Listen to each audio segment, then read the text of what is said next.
graduated from Rowan University in the spring of 2022 with a sports communication and media degree. I got to actually call minor league baseball and G League basketball games while I was in school. And then I graduated, and as soon as I graduated, I went to NFL Films in Mount Laurel, New Jersey. And as much as I loved that experience, I miss putting on the headsets. I decided, you know what, talk is cheap. I have a laptop that's in my house, and so 21 months later, here we are, still on YouTube, calling games and building an incredible, loving community on here with the people that I call my Philly freaks with a capital P and a capital H. We go live for every single Phillies, Sixers, and Eagles game, and we do it like old school radio play-by-play style. I'm Jason Joseph, and this is Play-by-Play with JJ. I showed a swung on barrel. Get out to right field. Bye-bye baseball. That baby is long gone. What's going on, everybody? Hopefully you're all doing well. Why is my audio a little bit low? One sec. Yeah, it must have just happened.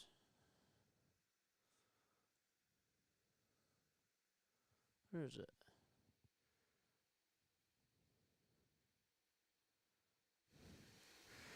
Okay, there we go. Very nice. That's a lot better. Hello, everybody. Welcome on into another edition of Play-by-Play with JJ. My name is Jason Joseph. Hit the thumbs up button, hit that subscribe button as well, and turn on those notification bell icons too. And that way you will know when we do go live. So the Phillies are taking on the Houston Astros, and they will be playing out at Dyken Park tonight, and we'll be in Houston. Very, very excited about that. We'll get you the starting lineups in just a few moments. It's going to be a big series, though, for the Phillies. I just wanted to give overall thoughts. This is a Houston Astros team that's been playing really, really good baseball. They're without Yordan Alvarez, and Alvarez is not at a good year. They're without Chas McCormick. They are missing guys, that's for sure. No Christian Javier as well. But they're still finding ways to get it done, and Framber Valdez has just been one of their best pitchers. They have a really good starting rotation as well. One of the top 10 in all of baseball for sure. And Jose Altuve, 35 years old, he's not slowing down.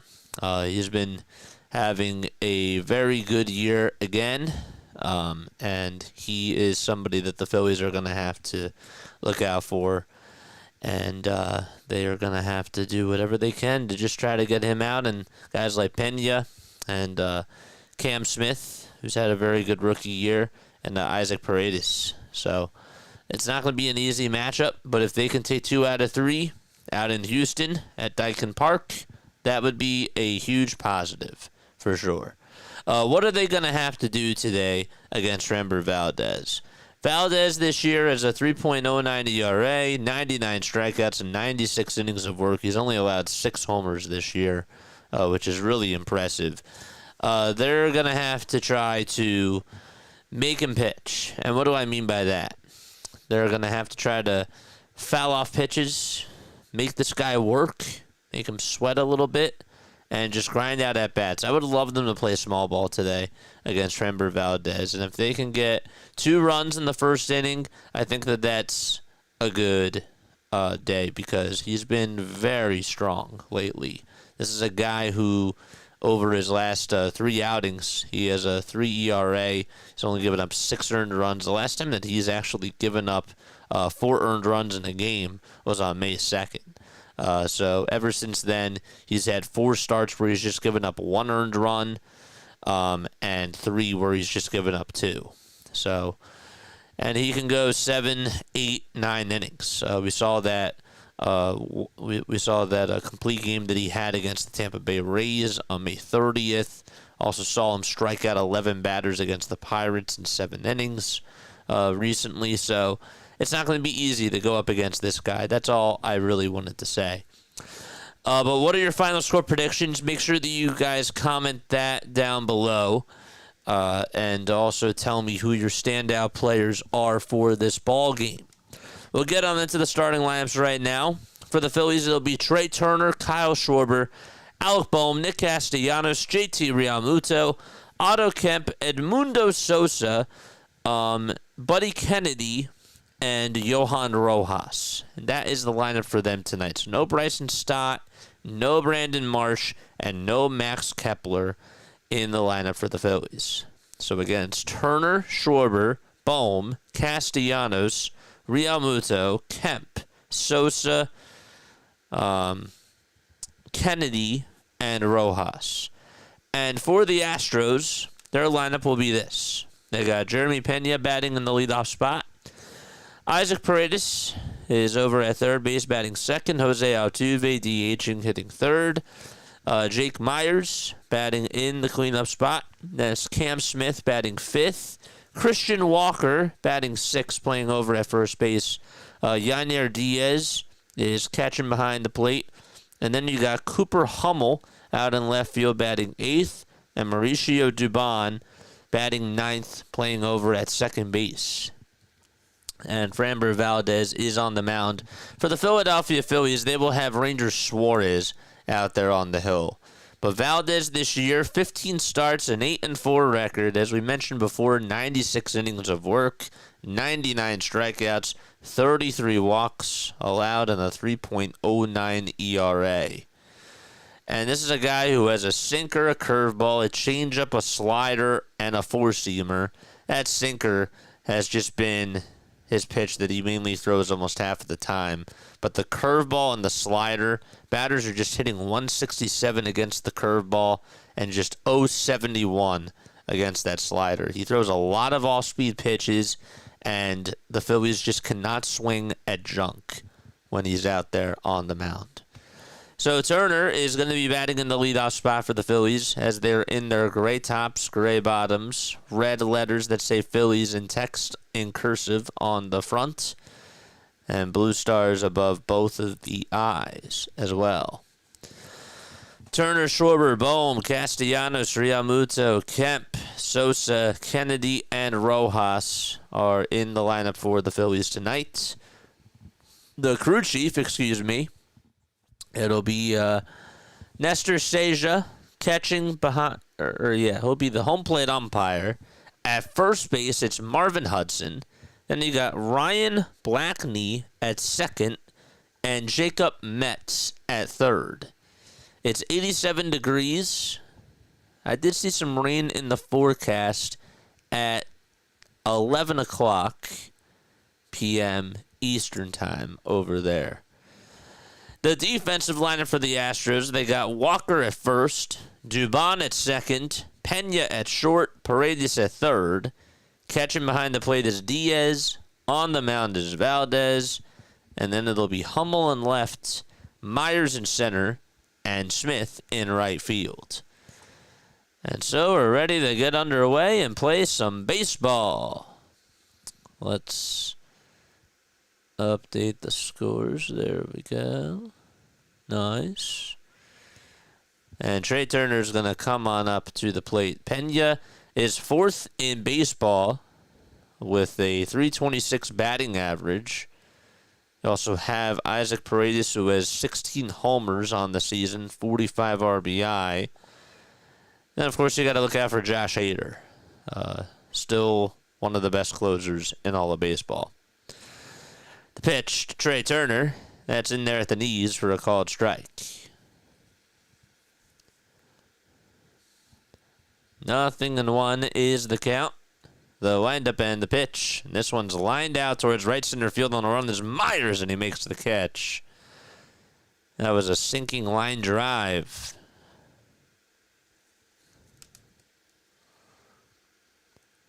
And there's one away, and Kyle Schwarber's coming up. Okay. That looks better. Good.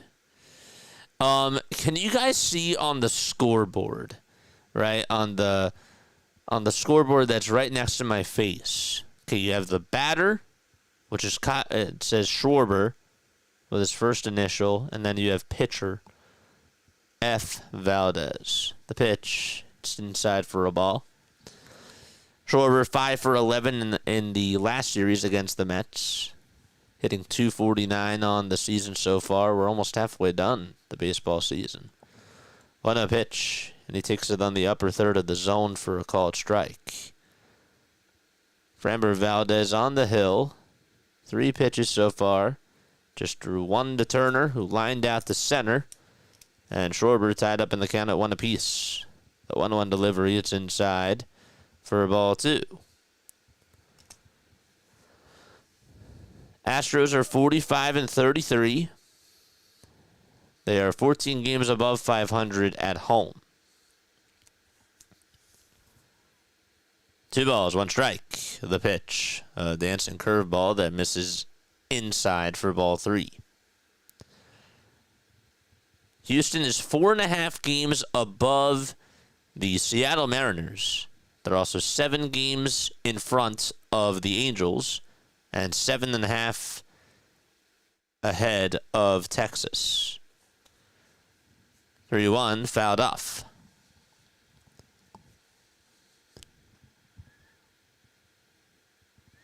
Tomorrow night's game will be at 8:10 p.m. Eastern Time, and then on Wednesday, or Thursday, that is, it'll be at 2:10. 3-2 on the way. That's taken for a call. Strike 3 at the knees. Schwarber was ready to... He put the bat down and was ready to tie his shoes and go on over to first base. And he is chirping at the umpire. And he's down on strikes. I don't really know if he was chirping at him, but he said something to him. That's a good pitch by Valdez. It was a strike. And framed very well by the catcher, Diaz. 2 up, 2 down. Now Bohm takes a curveball. That's down for ball 1.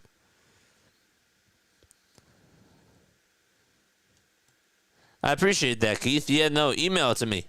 JasonJosephOnAir@gmail.com. Yeah. 1 ball, no strikes to Bohm. And he takes outside for ball 2. In the month of June, Alec himself is hitting .346. And he has driven in 15 RBI.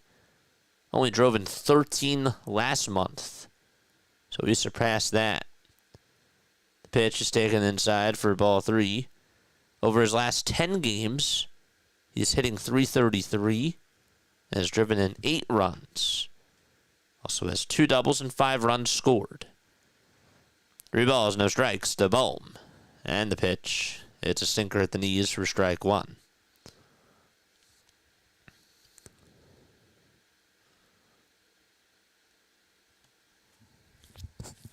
Bohm has also recorded a hit in 18 of the 22 games this month. 3-1, swing and a miss.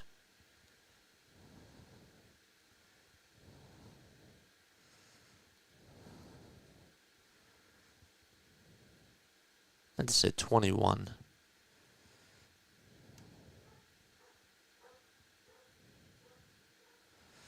Three-two on the way. That's just outside. A good eye by Bohm. It was a good curveball. It barely missed, though. And Bohm gets on with a 2-out walk. Comment what your final score predictions are down below. What's up, Charles? How are you, my friend? Appreciate you. Terrace is 5-2. Scott says 7-3. The pitch. This one's lined out to left field for a base hit. It takes about a couple of bounces in front of Hummel. The throw's cut off at shortstop. And Nick Castellanos singles out to left field. And Bohm stops at second base. And so JT Realmuto is coming up to the plate for Philadelphia. And there's 2 runners on. Still 2 outs. And the Phillies get a run here. We'll see.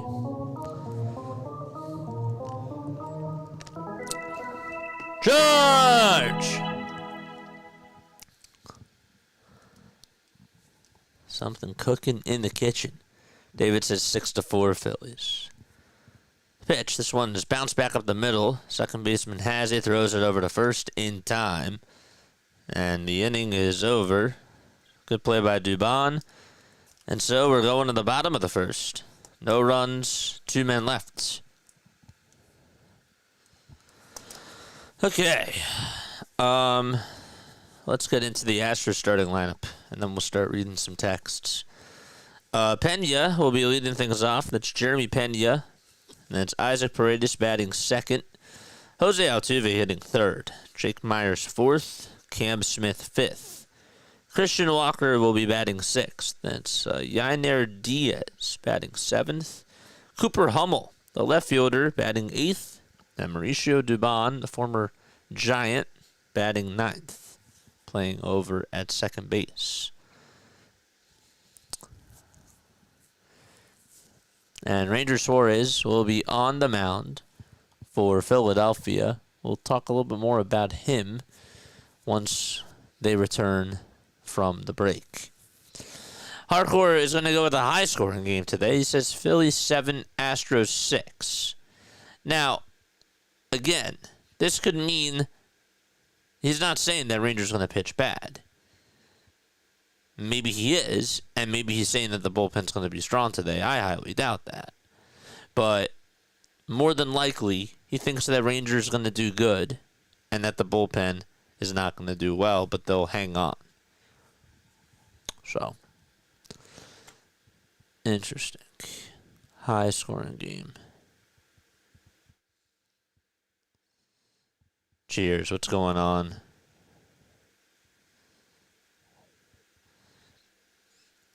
Folks in the chat, no politics, please. We're all here to watch baseball. We're all here to get along with each other. I don't want any politics in the chat. And keep it clean. That's all I ask. Keep it clean. Have a good time. No spamming unless you're told to do so if the Phillies are in a rally or something. But just don't be annoying. That's it. Don't be annoying. Have fun. Pena is going to be leading it off. He's batting .326 on the season. We mentioned that that's fourth best in all of baseball. And Ranger Suarez kicks, fires. And this one's grounded over to third. Bohm spins, turns, throws over to first in time. Good play by Alec Bohm. He had to play it on the hop and then did a 360 spin and threw a nice... had a nice throw over to first base. Again, Suarez on the mound for Philadelphia. 29 years old. Left-handed pitcher from Carora, Venezuela. And he fires a strike. Last time he pitched, he went 7 innings. Only gave up a solo homer. And 4 hits allowed. 0-1. It's inside for ball 1. The homer was to Connor Norby. It was against the Marlins. 1-1 pitch. Fouled back towards the screen. Suarez is 2-1 this month. He's pitched in 6 or more innings in his last 8 starts. He's gone at least 6 innings. And during that time, well, he's only given up 7 earned runs. 1-2 pitch. This one is skied out over towards left center field. Kemp is there and makes the grab towards medium depth left center. And Paredes is down. 2 away. Suarez's ERA is at 2.2. He has 52 strikeouts, only 14 walks allowed. He's 6-1 in 9 starts this year. And last year he had a 3.46 ERA. Ended up going 12-8. He got off to a really good start last year and then he got hurt. And it wasn't the same. Until the playoffs. The pitch. This one's fouled off. And here comes Jose Altuve. So he's down in the count 0-1.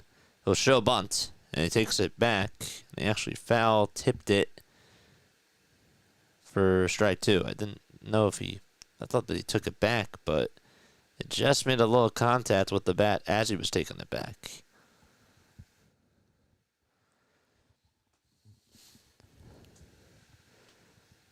No balls, 2 strikes. Suarez gets the signs from JT. And we have a pitch clock violation called on Ranger Suarez.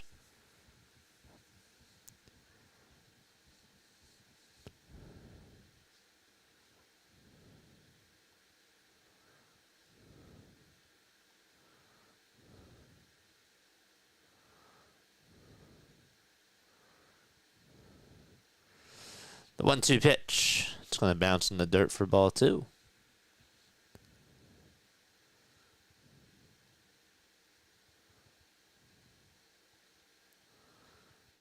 The last time the Ranger pitched against the Astros was in the World Series. 2-2 on the way. Swing and a miss. And we are going to the top of the 2nd inning as Altuve strikes out. So 1-2-3 go the Astros. And Otto Kemp will lead it off for the Phillies when they return to action.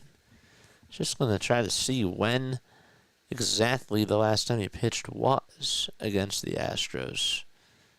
And what he did. I mean, I know it was the World Series, but he went 5 innings. It was on November 1st of 2022. Had 4 strikeouts, 3 hits allowed, no runs. It's wild.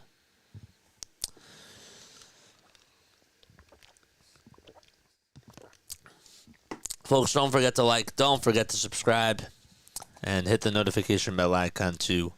And that way you will know when we go live. I want to talk about the keys for this series. Okay.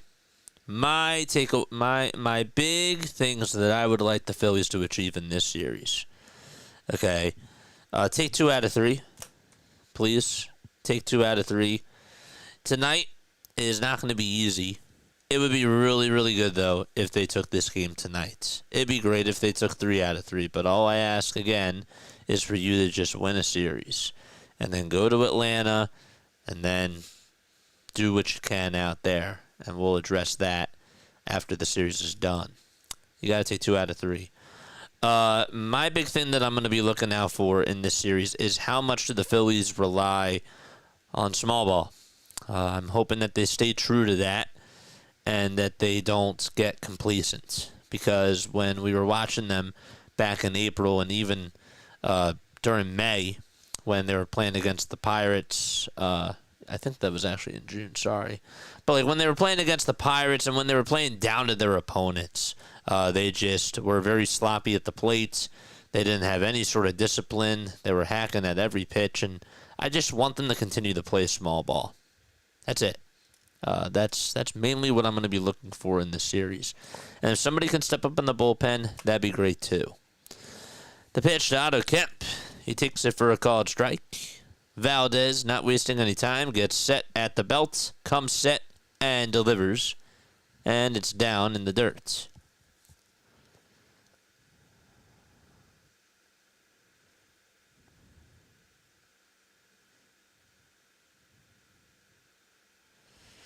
One ball, 1 strike. Valdez kicks, fires again, and it's outside for ball 2. JJ, you excited for the NBA draft tomorrow night? No. I'll put it to you that way. I'm not. I'm nervous. I'm very nervous. 2 balls, 1 strike. And the pitch is taken down for ball 3. As a Sixers fan, I'm nervous.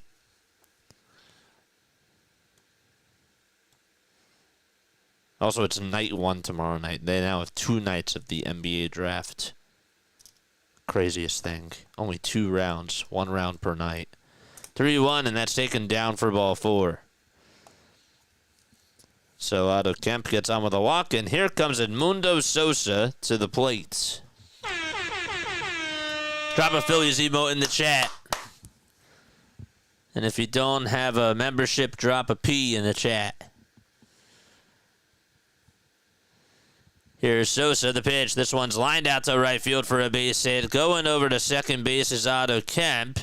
And he will stay put over there. And Edmundo Sosa gets on with an opposite field single with nobody out.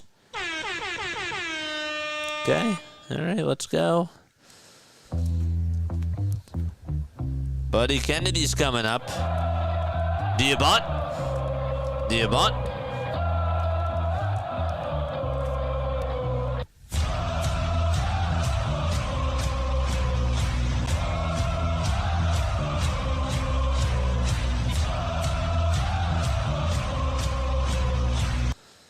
The pitch. That's taken for a called strike.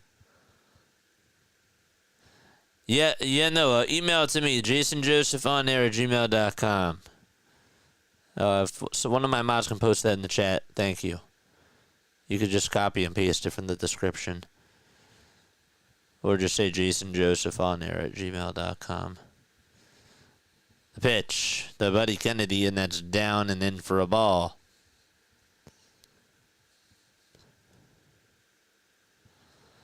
1-1 pitch. This one's grounded back over towards the mound. The throw to third is in time, so that's going to go down as a 1-5 fielder's choice. Good play by Valdez.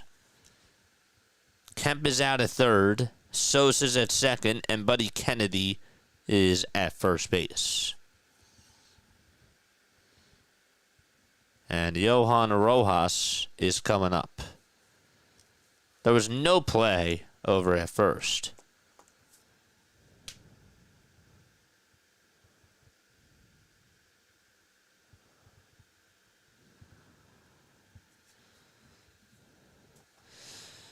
Pitch to Rojas. He stares at a fastball, a sinker at 96 for strike 1. Rojas' average is .223 in 57 games. Has 1 long ball this year and 15 RBI. And he fouls off the changeup back behind home plate. Count is 0-2.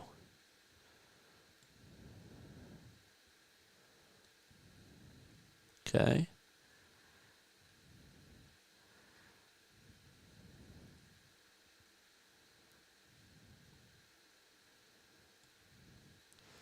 We got 207 people on here already. Wow. Thank you all so much. Don't forget to hit the thumbs up button. 0-2 on the way to Rojas, swing and a miss, and he is down on strikes. I was thinking that Valdez was going to go change up again. That time, he threw the changeup on the upper third of the zone. On the previous pitch, it was towards the upper middle.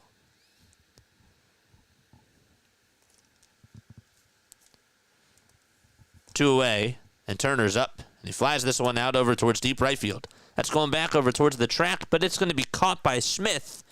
And the inning is over. There were no outs with 2 men on, and the Phillies can't get a run home.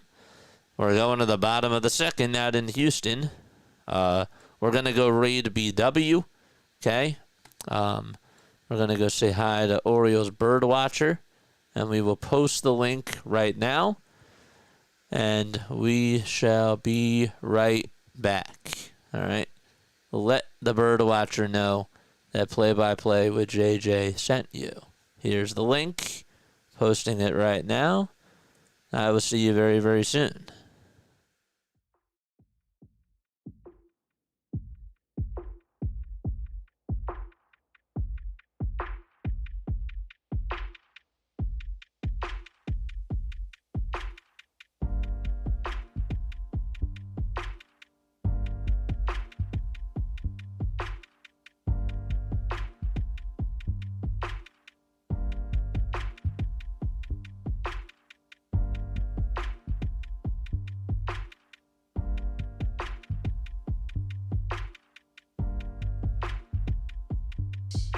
I'm not asking for $10 from Robert, but I'm just saying.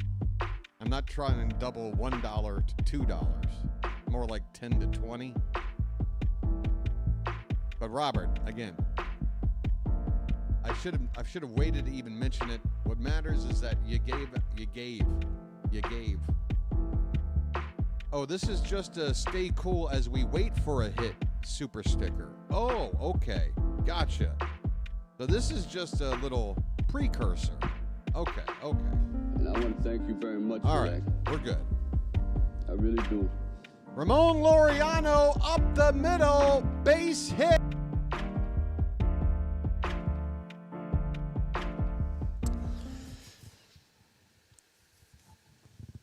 All right, here we go to the bottom of the second inning.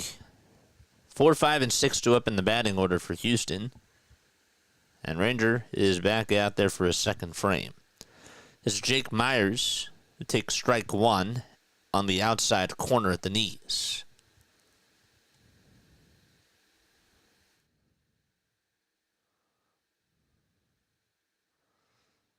Nothing and one is the count to Jake Myers. Batting on the right side. He takes the 0-1. In there again on the same, or at the same spot for strike two.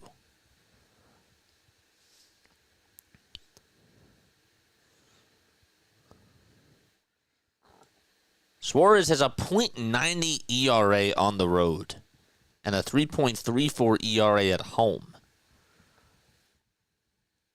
The next pitch, it's inside for a ball. Myers, on the other hand, he's on a 10-game hitting streak. He's 16 for his last 37 with 7 runs scored. 1-2 on the way and a called strike 3 on the upper tier of the zone. Give Ranger another chair. 2 of them. Excuse. So back-to-back strikeouts. One was to end the first. The other one here to start the second. The pitch. And that is fouled away.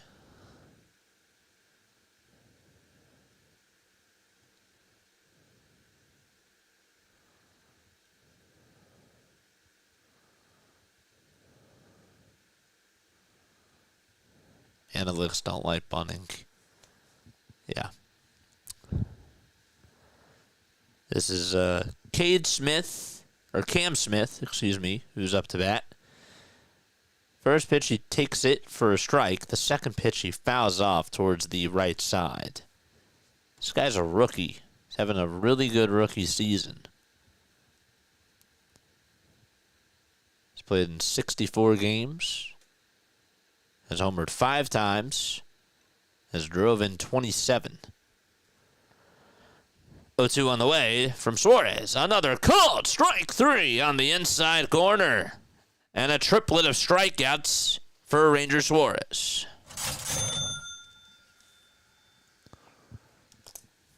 That sinker is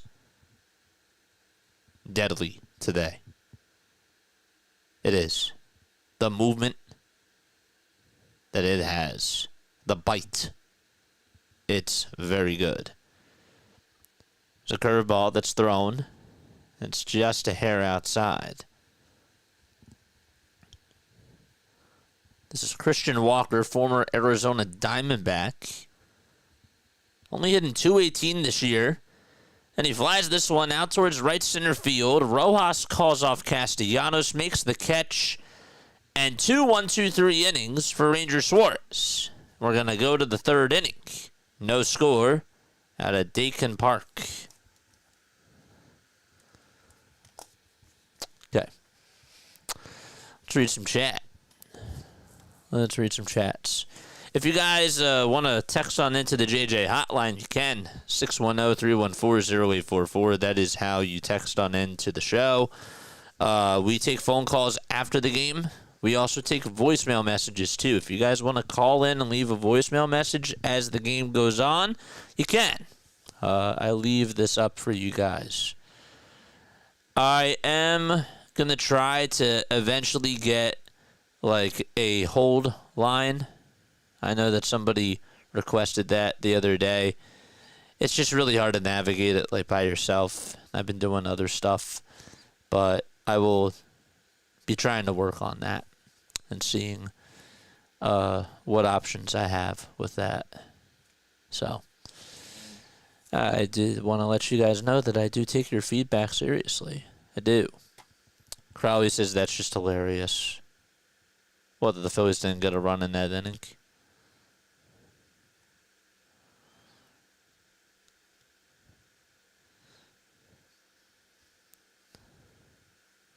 What's up, Sam? How are you? How are you, my friend? Just catching up on chat. Ranger is sharp. I'll tell you what.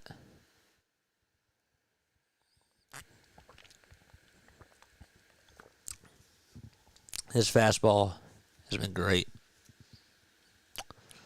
So far, so good.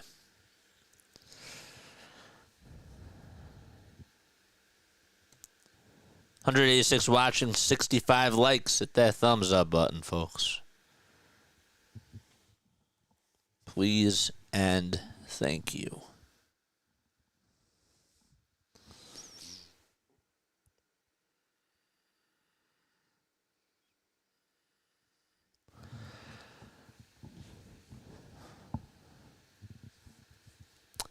As we go to the top of the third. There's no score. Hit the thumbs up button and subscribe. Kyle Schwarber will lead off the third inning. And he takes a curveball at the knees for a strike.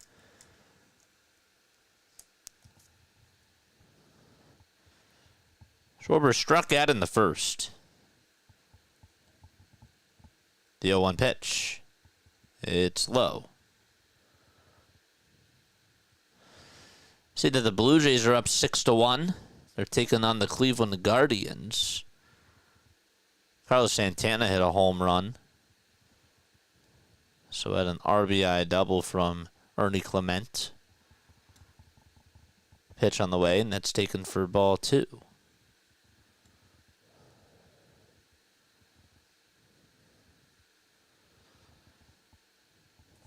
Two-one pitch to Schwarber.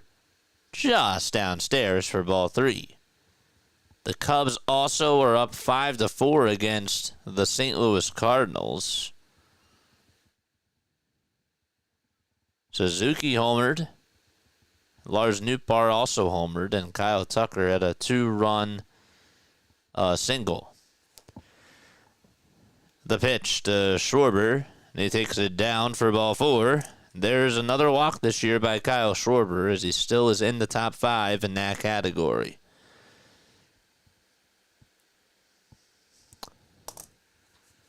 Phillies today have had 4 base runners before this inning. Now 5. Bohm takes strike 1 at the knees. Framber Valdez on the hill for Houston. Alec Bohm at the plate for Philadelphia. And Valdez kicks, delivers, and it's inside.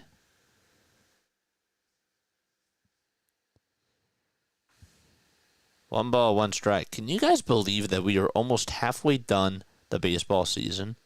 This is game number 80.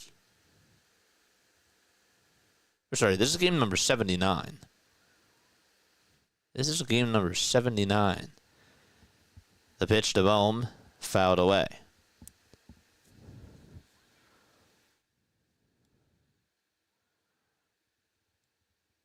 Brewers lead at 2-0. They're in the bottom of the 4th inning. Freddie Peralta has gone 4 innings and he has struck out 6 batters. He's only given up 4 hits, including a 2-run homer by Joey Ortiz. 1-2 on the way to Bohm, swing and a miss. It's on a curveball. There is the 3rd strikeout for Framber Valdez. He's going toe-to-toe with Rangers so far. Phillies have had their chances, though. Just got to get a run in. Don't forget to like and subscribe, people. Nick Castellanos is up as he waves the bat, and he grounds the pitch over to shortstop. The throw to second, there's one. The throw to first, there's two. A 6-4-3 double play, and the inning is over. We're heading to the bottom of the third, and we're scoreless in Houston. Other scores around Major League Baseball. We'll get into that now, too. The Rays are up 3-0, taking on the Kansas City Royals. Jansen has homered twice in that game. That's Danny Jansen, who's catching for Tampa Bay. That's his 8th and 9th homer of the year. The Dodgers and Rockies are getting started. They're in the bottom of the first. The Athletics, they lead at 4-2 out in Detroit in the bottom of the third. The Mets lead at 3-0 against the Braves. They're in the top of the sixth. McNeil had a sac fly, and Brett Beatty hit a 2-run single, both in the bottom of the fourth inning. But now they're in the sixth. The Yankees are up 3-0 against the Cincinnati Reds. Rice homered, and Anthony Volpe had a 2-run triple. Corbin Burns, 5 innings, 8 strikeouts, 3 earned runs for Cincinnati. Not Corbin Burns, I'm sorry. That's the other Burns. Forgot Corbin Burns is out for the season for Arizona. This is Chase Burns, and he spells it B-U-R-N-S, not B-U-R-N-E-S. Rising Rhinos here. How are you, my friend? What's going on? Appreciate you for stopping on by. Drop your link down below, my friend. Rising Rhino.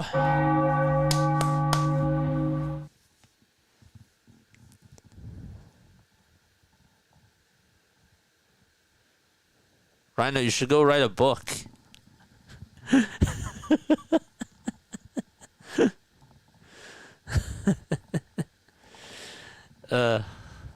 Inside jokes. Am I right?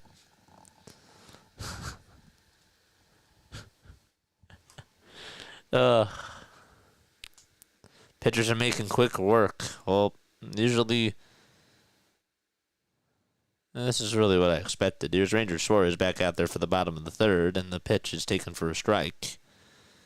This is to Yainer Diaz. Has 9 homers and 30 RBI, and he'll tap this one over towards the right side. Sosa has it, and the throw over to first is in time. There's one out in the bottom of the third.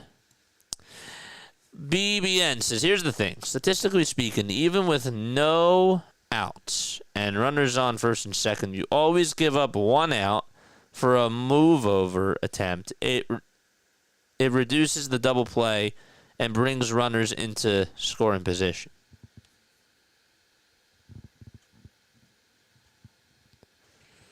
One out. And the pitch to Hummel. And he takes it for a strike. Cooper Hummel for Houston.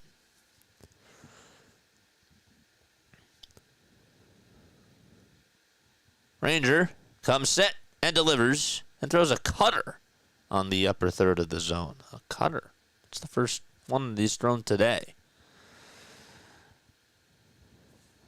Cooper just batting 133 over a span of 9 games. Was called up not too long ago. Pitch is taken high for a ball.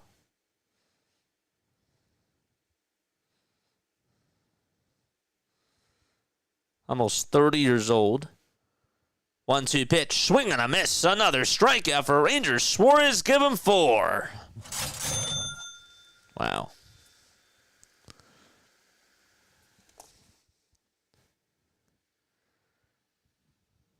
Four strikeouts for Rangers Suarez. Phillies have 2 hits, no runs. Astros, they've come up empty. The pitch on the way to Dubon, And he fouls it back towards the screen.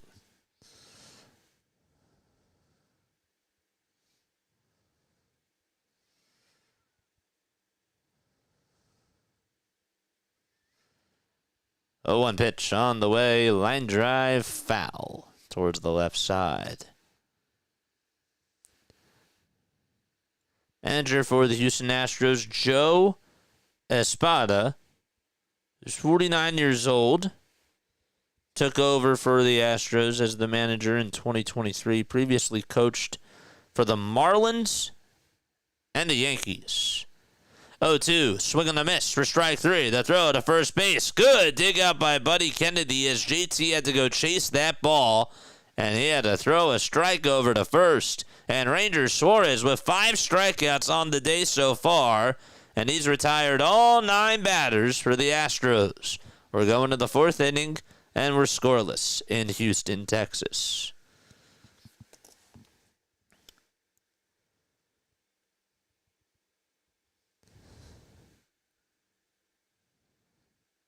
Espada was actually a coach for the Astros from 2018 to 2023, but he took over as interim manager in 2023. He's been the actual manager since 2024. Hit that thumbs up button, folks, and subscribe to the channel.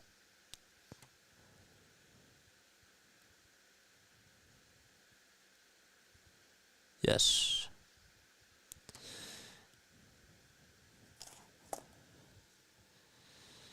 Rangers been very good so far.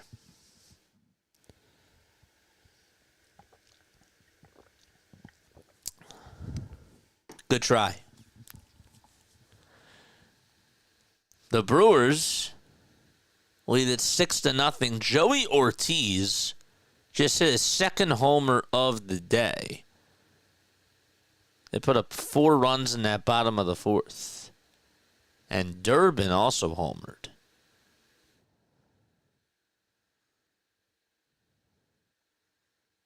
That's Caleb Durbin. Don't forget to like and subscribe, people. We have 189 people tuning on into us. 79 likes, 228 people. What are we doing? Didn't fall for it. Good try, Larry. Very good try.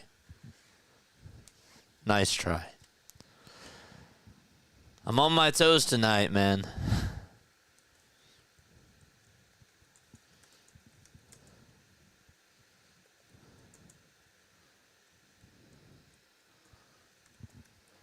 The pitch. That's taken for a ball to JT as he steps on into the batter's box. This is JT Realmuto. Grounded out in the 1st to end the inning.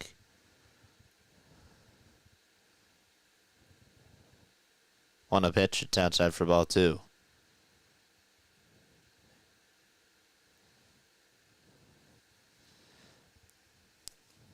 Valdez with 41 pitches.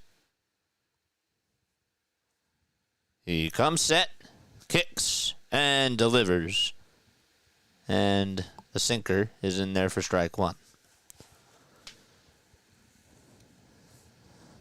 Mentioned that the Astros have been playing really good baseball.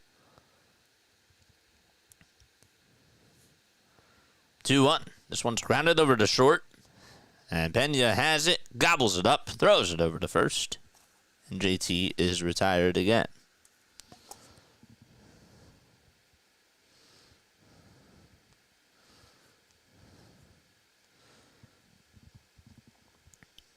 The Astros are 10-5 in their last 15 games. Last series that they lost was against the they beat the Cleveland Guardians 2 out of 3. And then they beat the White Sox 2 out of 3 as the pitch is in there for a strike to Otto Kemp. And Otto's going to ground this one over to first base. It's bobbled by Christian Walker, and he will not have a play over to first. It bounced over towards his right side. And Walker is a really good defensive first baseman. Just not able to get to that baseball. I mean, he had it, just popped out of the glove, and it ricocheted over towards his right, and he had to bare hand play it, but Kemp was, to his credit, running out of the batter's box. Valdez had to go cover the bag, and no throw was even made. So they're going to call that an E3. That's how Otto gets on. Edmundo Sosa will get a second crack at it, and he grounds this one foul. Not a good changeup to swing at. It's 0-1.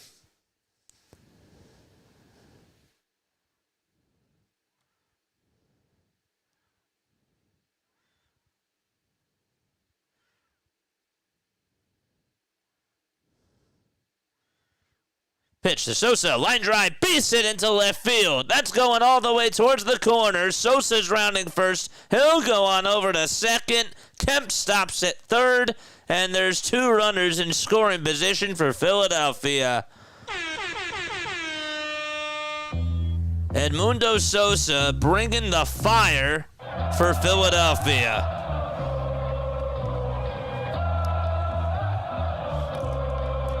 Rob Thompson does it again.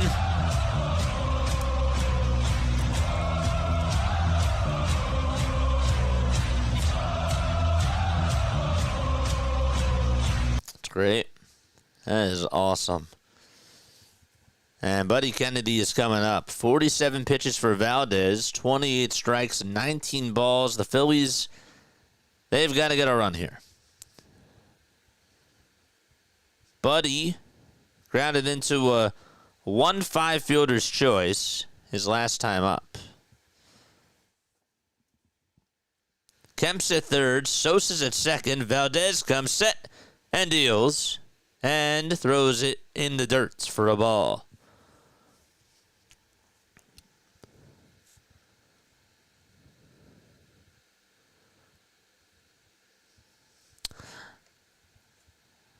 One ball, no strikes. Valdez gets the signs, kicks, fires, and the 1-0 pitch, and that's taken down for ball two. That curveball had some good movement, and Buddy Kennedy decided not to go. Get up, baby! Charge! 2 balls, no strikes. Valdez kicks and delivers again. This one's grounded over to third. The throw to home plate is in plenty of time. Otto Kemp went home. And there's 2 away. That's a 5-2 fielder's choice. So Buddy Kennedy grounded into a 1-5 fielder's choice his last time up. This time it's 5-2 on the fielder's choice. It was actually a really good throw over at third base from Paredes. I mean, he went into foul ground, and he threw a strike to home plate. Not saying that Otto Kemp was close to scoring, but still a really good throw. And it's Johan Rojas who's up to bat now. He'll show a bunt, and he knocks it down over towards the third base side. It's a foul ball, though. Tried to surprise everybody. And Rojas has to go back to home plate. I don't know if you guys remember Billy Butler. But every time Buddy Kennedy's up, I don't know why, I get Billy Butler vibes. Butler played for the Athletics, and he played for the Royals. He won a World Series with Kansas City. He was a DH.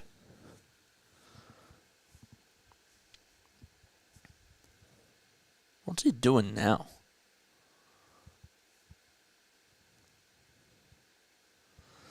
The ball's 1 strike. Sosa's at second. Kennedy's at first. 2 outs. Top of the 4th. They'll wind up in the pitch. And a curveball that's at the knees for strike 2. He's a hitting coach now for the Idaho Falls Trookers for the Pioneer League.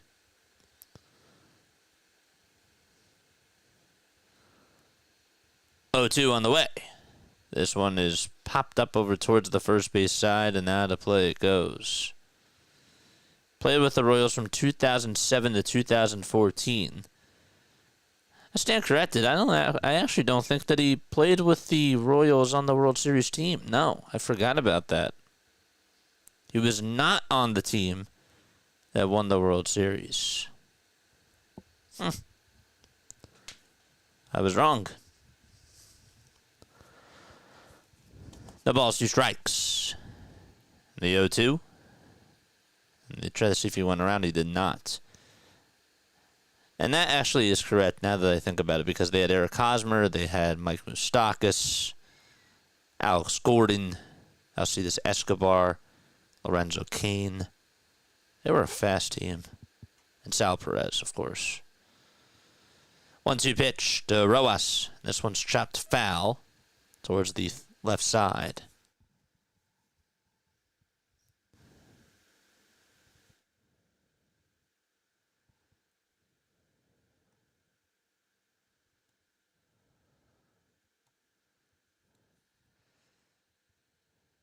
Turner waits in the on-deck circle.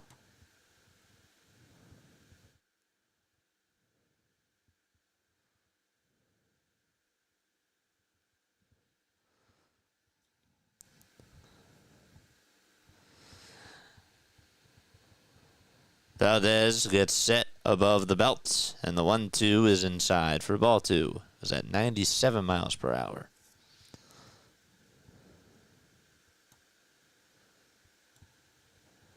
What's up, Bree?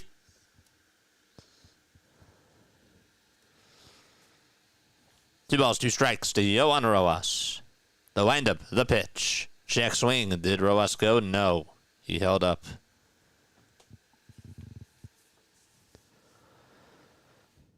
Full count.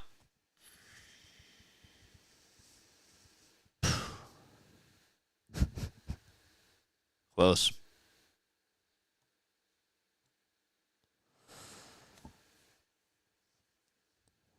A big pitch coming up. And they flip the lineup card over in this inning. Valdez looks back at second. Now back to the plate. Kicks in the payoff pitch to Rojas. And this one's flied out over towards medium depth center field. Myers is there, waits for it, and makes the grab. And we are heading to the bottom of the 4th. So that's now 6 men left on base for Philadelphia. And no score out in Houston. Okay. Whew.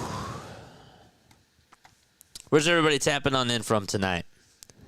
Again, we have 260 people watching. Hit that thumbs up button and subscribe. We got to get to 200 likes. We're at 93. At 93, folks.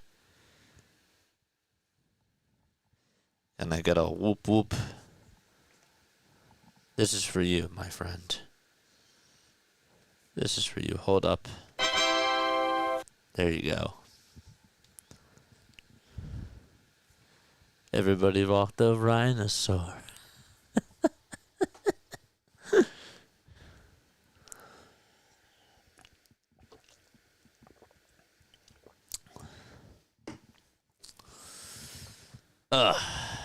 Steve says Chatsford out by your friends. I was going to say something, but I can't do it. I was gonna do a your mom joke, but no. That's so old. Tuning in from the Jersey Shore. Yeah. It's a good week to go down to the Jersey Shore. Listening from Minnesota, as usual, about to start mowing our lawn. What time is it over there? 9:04. It's what, 8 o'clock over there. You still have daylight over there. Huh. It might just not be the Phillies night, says Crowley. Oh, there's still plenty of baseball to go. It might not. It still might be. It still might be. I mean, how many runs did the Phillies score in that 7th inning against the Mets? They exploded. And people thought, well, it might not be their night then. And, well, it was.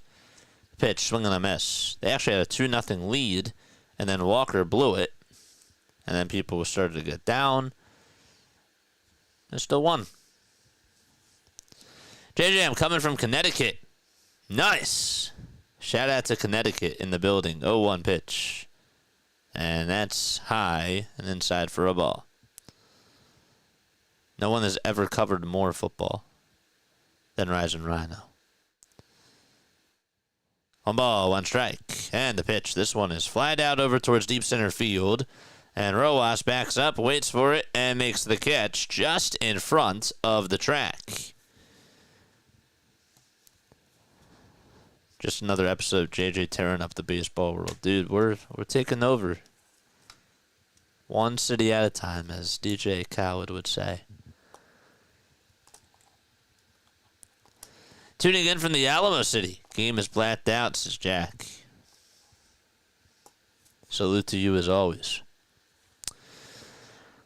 1 away. Bottom of the 4th. Isaac Paredes is up. He's 0 for 1. And he takes the first pitch that he sees for a strike.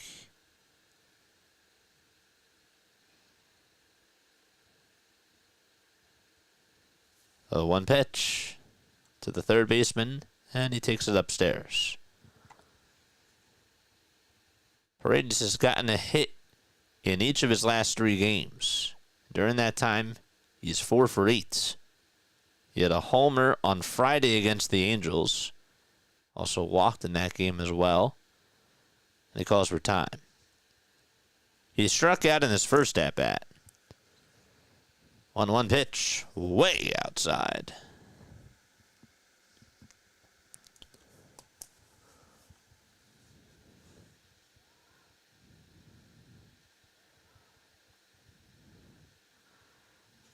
Two balls, 1 strike.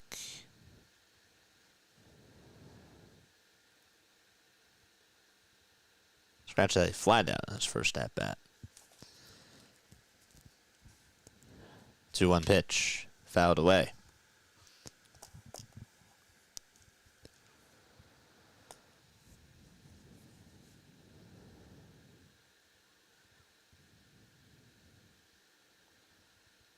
Two balls, 2 strikes, and the pitch just inside from Ranger for ball 3. The Astros have put up 333 runs this year. That's 5th most in the American League. 3-2 pitch. Line drive down the left field line. That is a foul ball.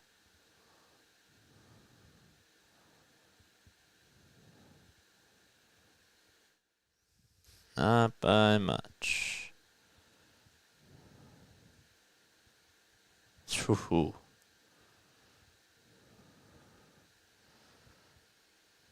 I want to see where that landed. Just towards the left side. 3-2 on the way. This one's also grounded foul.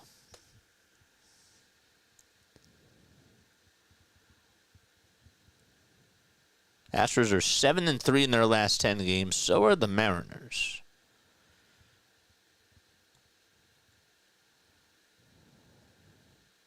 Phillies are 8-2 in their last 10. 3-2 on the way. It's inside and low for ball 4, and there's the first base runner for Houston today. Ranger retired the first 10 batters that he faced. And Paredes walks. Drop your link down below, Rising Rhino.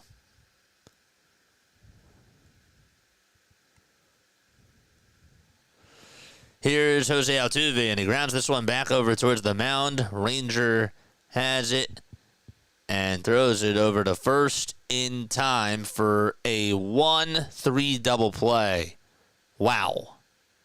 Very, very good. And we're going to the top of the 5th. That thing was scorched right on over to Ranger, and he reacted very quickly and was able to get the runner caught over at first base as well. It was Paredes. So we're going to the 5th. No score in Texas. He lined out. That was so quick. You couldn't even see when they were cutting.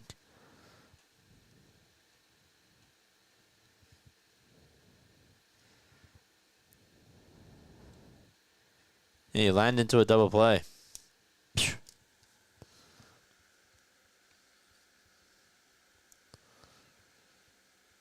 Had some weird plays. 1-3 double play. We had like a 1-5 fielder's choice, a 5-2 fielder's choice. Yeah. Rangers pitching well. He has been masterful so far.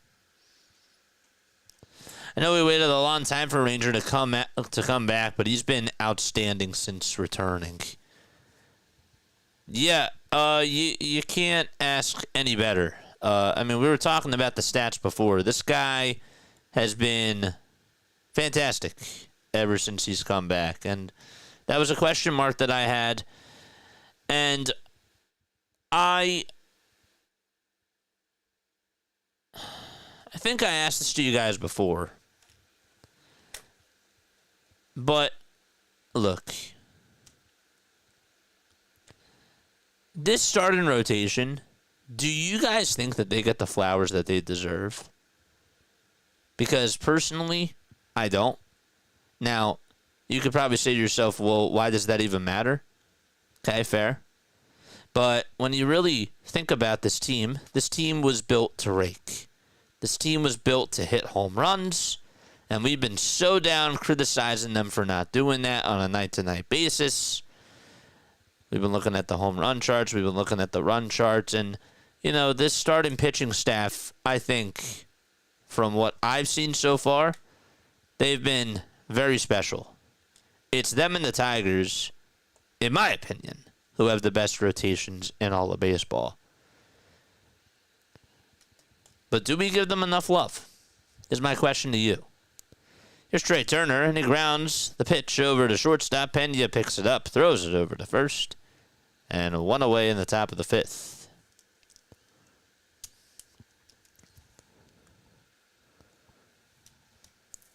Framber Valdez with 60 pitches and 4 1/3. What do you guys think? Old Man Ferguson says, yeah. Here's Kyle Schwarber. And the pitch is taken down for a ball. JJ is the best. Let me say it again. JJ is the best, says Ryzen Rhino. You are.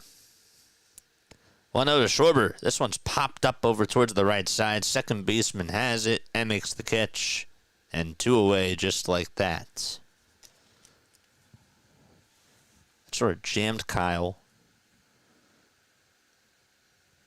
Phillies have not been able to get anybody home.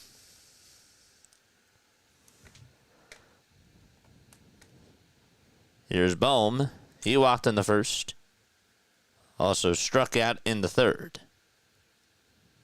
And Bohm takes down for ball 1. According to Bet365, they say that the odds for Nick Castellanos to get a hit are at plus 360. 1-0 pitch, and that is a foot off the plate. I think it was an early release from Valdez. Sort of shaking his hand for a second. He said, my bad. 2 balls, no strikes to Bohm. And the pitch. Nice curveball on the outside edge for strike 1. 8 more subs, so we get to 6150, folks. We have 243 people on here tuning on in. Valdez kicks and delivers, and Bohm fouls it off again, and he's not happy with himself there. He thought that was his pitch. JC. Howdy, JC. Valdez kicks and fires again, and Bohm hits this one over to third base pretty sharply. The throw to first, though, is in plenty of time.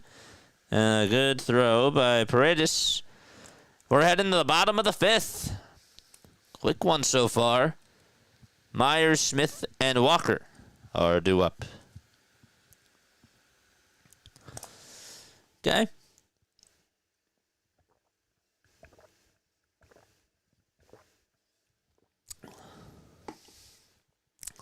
The amount of subs you have is my birthday. 6142. June.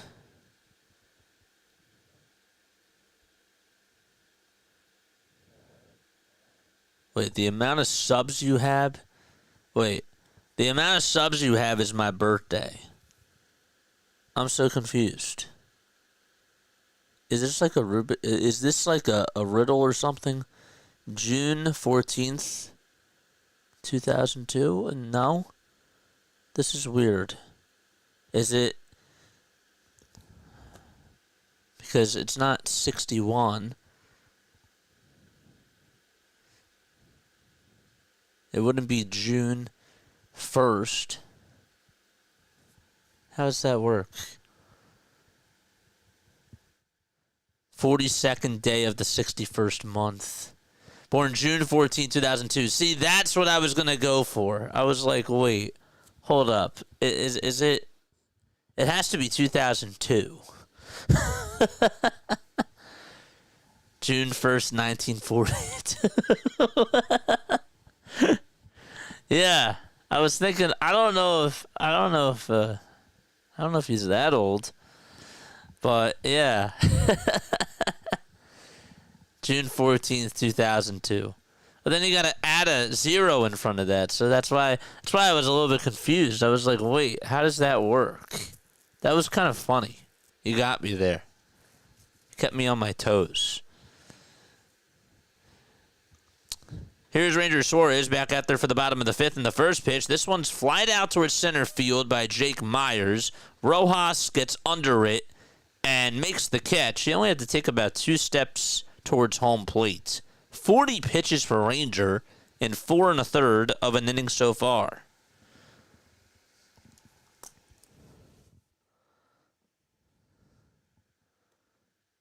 June 14th, 2002. Math works out. It does. I'm just used to like the O2. Yeah. The pitch is taken for a ball. I legit thought it was a riddle. I make things way more complicated than it has to be.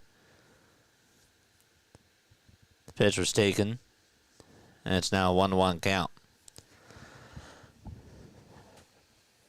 Ranger's really quick with his deliveries. The 1-1. This one is fouled back towards the screen. That's true. You need 0-2 instead of 2. Folks, did you guys know? Some people actually get really wowed by this. You take the first letter of June. Of July. Take the first letter of August. First letter of September. First letter of October. And November. You know what that spells? 1-2. That's taken outside for ball 2. Suarez, not wasting any time, comes set and delivers. And it's outside again for ball 3. The first letter of July, August, September, October, and November.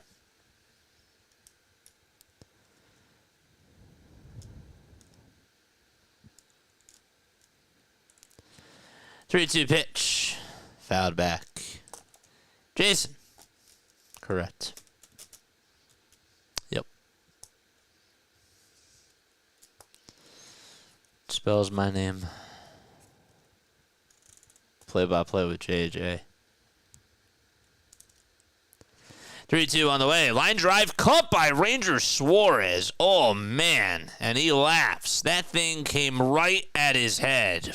Oh, gosh.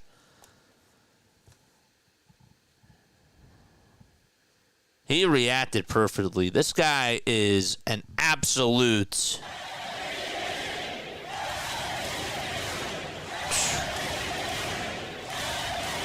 What a catch. Look out.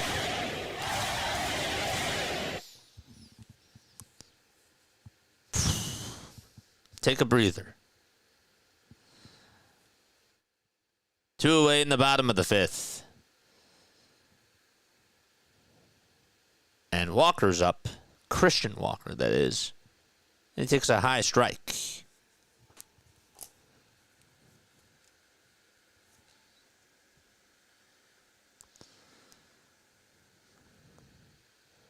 0-1 on the way. This one's lined out to left field, and it is a foul ball.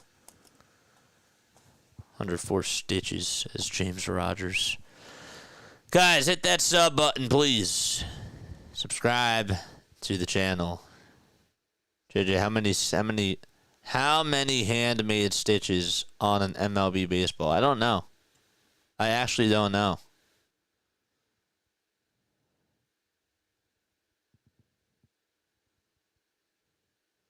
I'm going to guess 25. I feel like that's a reasonable number. 25. I'm close. 30. 0-2 on the way. Swing and a miss. Ranger Suarez has been phenomenal so far. And he will go to the top of the 6th. Hopefully the Phillies can give him some run support because he's been absolutely magnificent. Marks is 165. Dude, that's like those contests like where you had to guess how many chocolate bars or like how many Hershey Kisses were in a container or whatever, and you did like a raffle and you put your name on the back of the ticket and you write down the number, and then they do like a drawing from that. Yeah. 108, I learned last night. 108. So what's there? 54 on each side?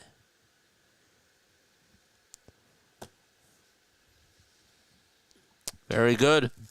We're going to the 6th. Oh, boy. Is Rising Rhino still here?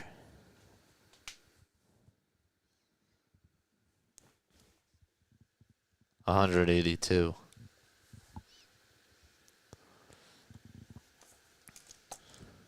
Maybe I should do that. Maybe I should have like a whole box of like Hershey bars or something, and you guys have to guess how many are in the box. We could do something like that. I like to spitball ideas. I do. 108 double stitches, 216 single stitches. Speaking of stitches, obviously, what a great catch by Ranger Suarez. Thank God he didn't have to get stitches because that thing was coming right at his head. Gosh. We're in the top of the 6th. 3 hits for the Phillies, no runs.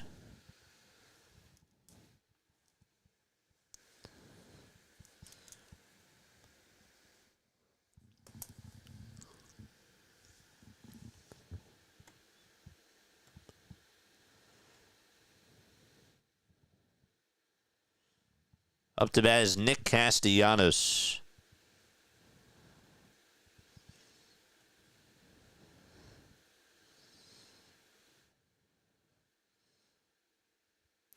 Top of the 6th. Casty's up. And the pitch. This one's grounded back up the middle. Sliding. Stopped by Dubon. He spins. He turns. He throws over to first. And Nick Castellanos is out. Good defense by Dubon at second base. And he timed that thing perfectly. And the way that he was shifted, I mean, he definitely read the scouting report correctly.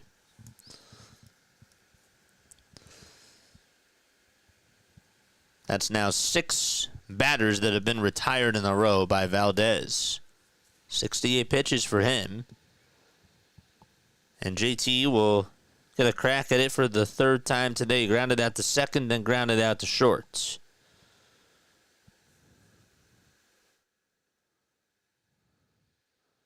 Eight seconds left in the pitch clock, and Valdez kicks, delivers, and throws a fastball at the knees for strike 1. We've only gotten 1 sub today. Let's go. Hit that thumbs up button and subscribe. Got 257 watching. 0-1 is the count. And the next pitch off the plate.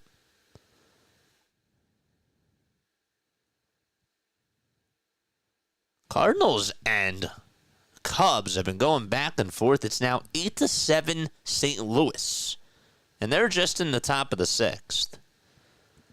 1-1 pitch. This one's grounded over to third, picked up, and the throw to first was high, and it was caught by Walker, but by the time he came down, could not tag the bag, and there's an E5 called by Isaac Paredes.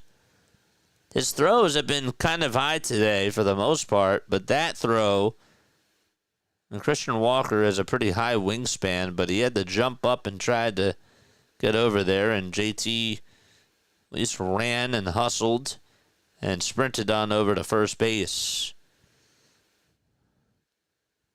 The second error by Houston today. That's the first Phillies base runner that they've had since the 4th. Pitch on the way. It's taken for a ball.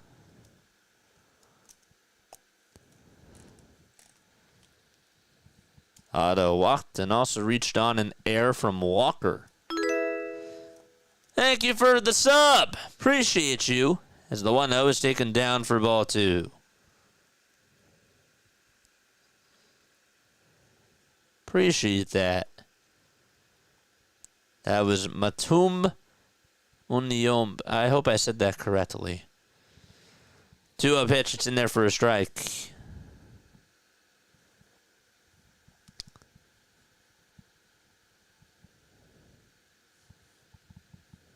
Thank you so much, my friend. 2 balls, 1 strike. The toss bat to first. And no tag applied.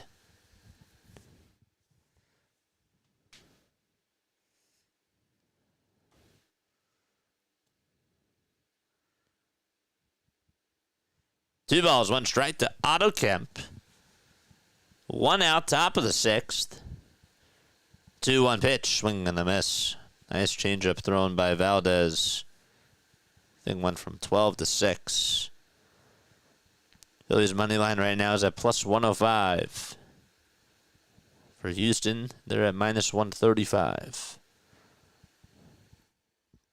Excuse.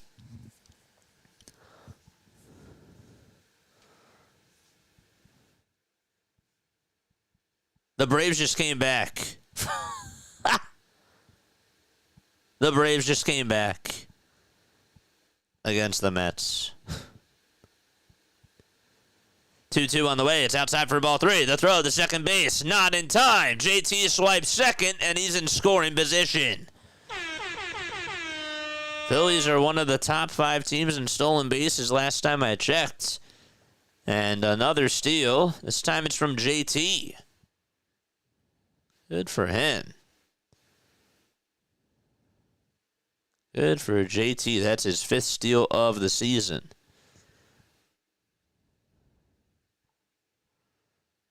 Three balls, 2 strikes. That also gets rid of the double play. 3-2. Chopped foul over towards the Phillies dugouts. And Dusty Wathan goes to pick it on up. And Otto Kemp stays alive.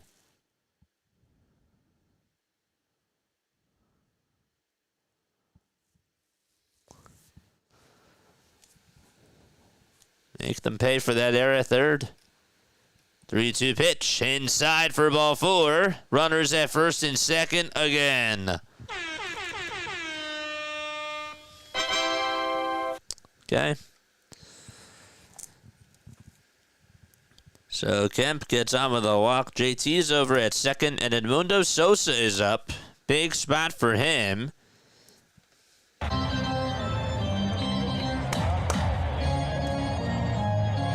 Bum, bum. Love to see him come through in the guts of the game. Pitch to Sosa. Ground ball hit over to second base. The throw to shortstop. There's 1. The throw to first. There's 2. It's a double play. Darn it. And we are going to the bottom of the 6th. The 4-6-3 double play for Edmundo Sosa. Okay. I can't believe that the Braves came back. And they lead it 5-3 against the Mets. What happened there?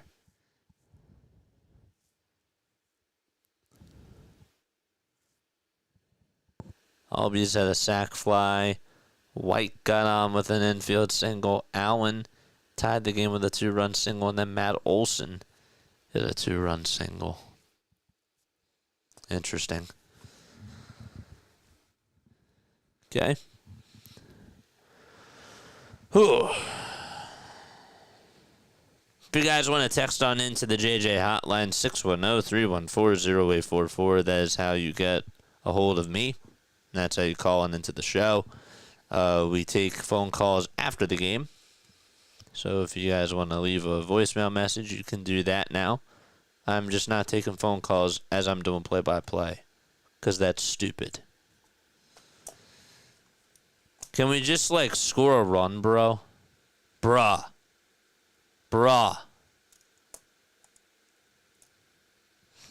I got you, David.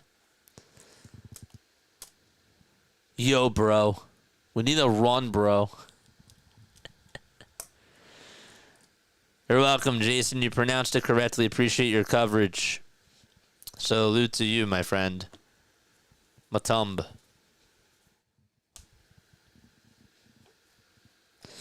Come back anytime. Spread the word.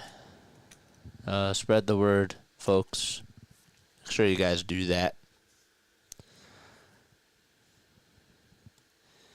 You're not going to get better coverage on here. You're just not.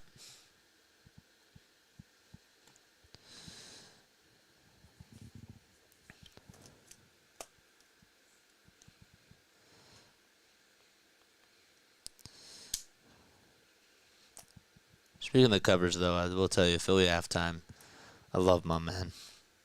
He's great. Okay. Ranger comes set and delivers. And this one's fouled back by Diaz, the catcher for Houston.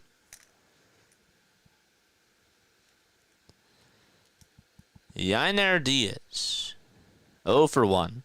Grounded out in the third. 0-1. The pitch. Fouled back towards the screen.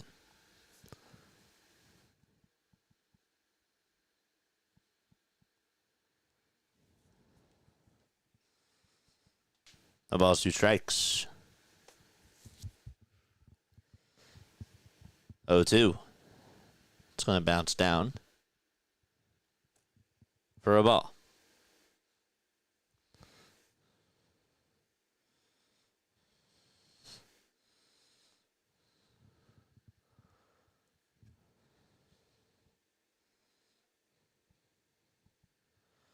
One-two pitch. This one is grounded out to right field for a base hit, and there's the first hit of the ball game for Houston.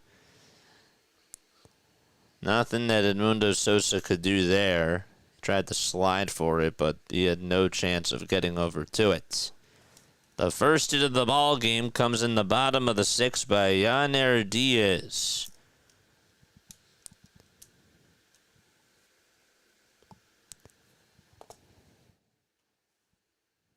Put it in a good spot through the 4-3 hole. And just got it out to right. The pitch to Hummel. Takes it for a ball. So 5 no-hit innings for Rangers Suarez.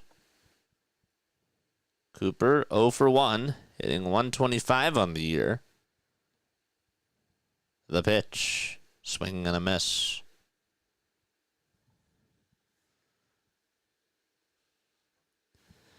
Four hits combined today for both teams. And no runs. 1-1 pitch. Outside for ball 2. That changeup missed off the plate.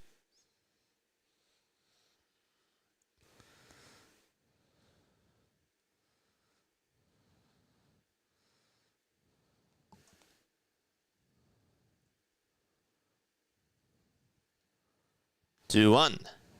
That's up high for ball 3.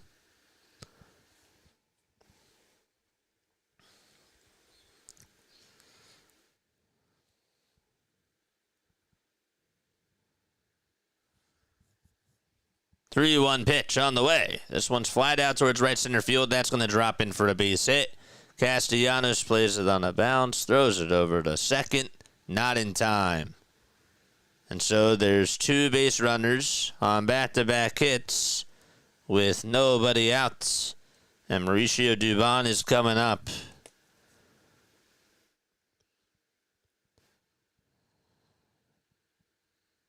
Again, just not really hit too hard.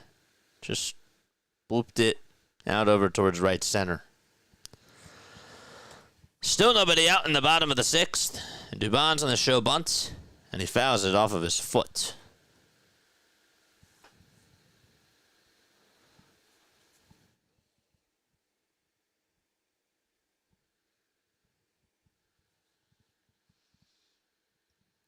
Hummel's at first. Diaz is at second. 0-1 pitch. And that is fouled away. I actually think he swung on and missed at that.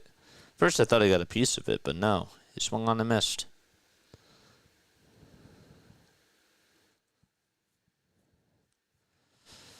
0-2 from Ranger. Swinging a ground ball, hit over to third. The throw to second, there's 1. The throw to first, there's 2. And a runner on at third base, but there are 2 outs in the bottom of the 6th.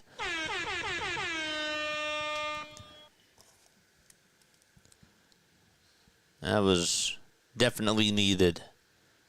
That gets rid of a potential sac fly or an RBI ground out. So getting that second out was big. 5-4-3 around the horn. And Pena's up. They're going to face him. He's been their best hitter this year. A .324 average, a .378 on-base percentage as well. It's a good leadoff hitter. Pitch on the way, and it's chopped foul.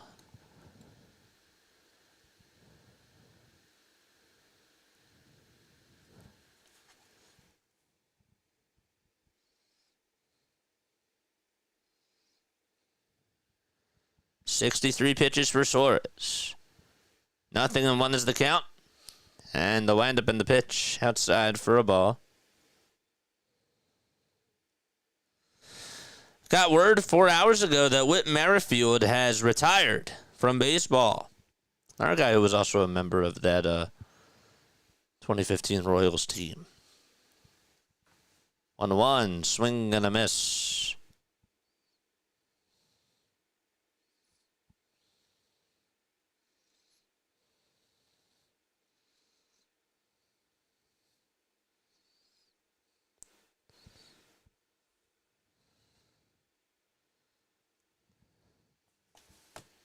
Or wait, scratch that. He was...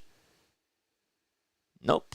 Lied again. He was a member. He came to the Royals right afterwards, 2016. So Billy Butler left in 2014. And he came out in 2016. Neither of them won a World Series. 1-2 pitch. It's taken down for ball 2. You could definitely make that argument, Jack. I mean, it's no slight to Zach Wheeler or even Christopher Sanchez. Like, they've been magnificent. 2-2 on the way. It's outside and low for ball 3. Linda! How are you, Linda? What's going on? Shout out to Linda. Shout out to Rising Rhino. 3-2 pitch. That's outside for ball 4. And so runners are at the corners with 2 outs in the bottom of the 6th.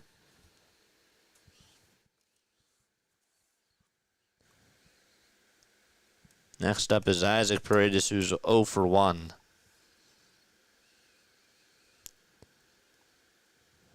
June 1st, 1942. You guys are funny, man.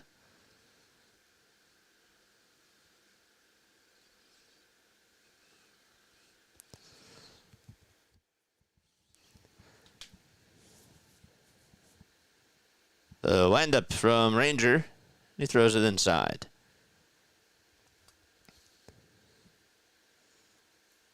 He's only at 69 pitches. He's thrown 19 though in this inning. 9 balls, 10 strikes. He looks back over at first base. Now back to the plate. Comes set and delivers again. Throws it inside for ball 2. Surprised that they haven't called a timeout. Just to try to get on the right page. Meaning JT and Ranger. 2 balls, no strikes.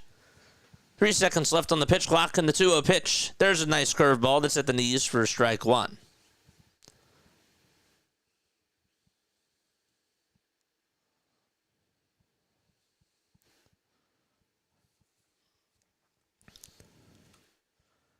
Time granted to Isaac Paredes.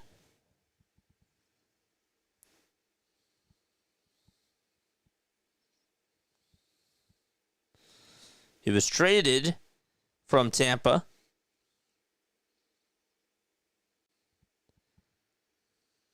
The pitch. That's taken for a strike. Traded from Tampa to Chicago, and then he signed with the Astros.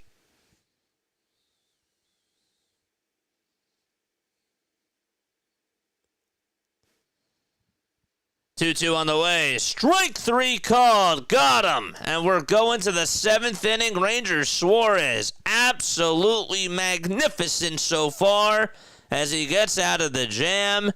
And we are going to the top of the 7th. We'll be right back in just a few moments.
Rangers Suarez, 6 innings, 7 strikeouts, 2 hits allowed, no runs, 2 walks. And Framber Valdez, 6 innings, 3 strikeouts, 3 hits allowed, no runs, 4 walks. Also, you can't forget about the errors as well that Houston has made. They've made 2 so far. But we're going to the top of the 7th. Nobody has blinked. Ranger looks like he's going back to the tunnel right now. Didn't look like he was hurt or anything, so I think he was just going back there just for the inning break. But I'll keep you updated on if I hear anything. Here's Buddy Kennedy, the lead off the top of the 7th. 8-9-1 coming up for the Phillies. Rojas on deck. The pitch. It's a fastball at 95 in there for strike 1. Buddy, 2 fielder's choices for him today. The ball is 1 strike. Valdez kicks, fires the pitch. This one's grounded over to short. Pena picks it up, throws it over to first in time. 6-3 on the putout.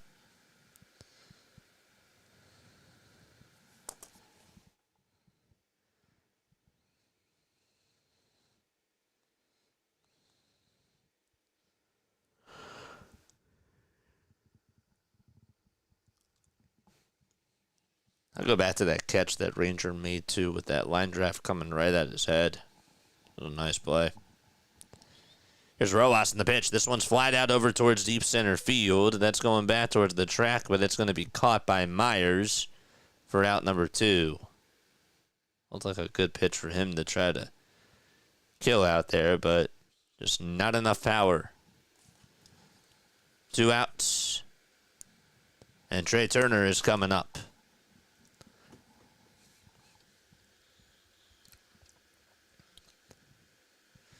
It's going good, Linda. How are you? The pitch to Turner. It's up high and away for a ball.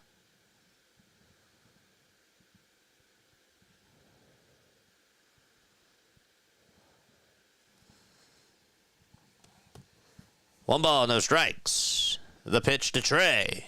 It's going to bounce in the dirt for ball 2 at 79 miles per hour. Infield plane, Trey to pole. Third baseman is over towards that line. First baseman's way off the line. 2 balls, no strikes.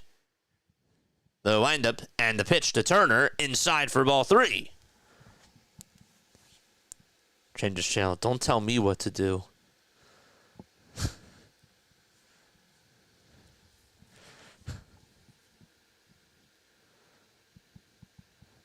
3-0 to Turner. He takes a strike. I know you don't have to give me your life story. I love teasing with you guys, man. 3-1 to Turner. Here it comes. It's a sinker at the knees for strike 2.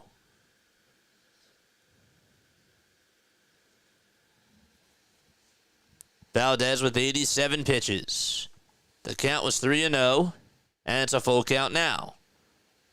1 second left on the pitch clock. The windup and the pitch to Turner. There's a line drive base hit into center field, and the left fielder's going to field it.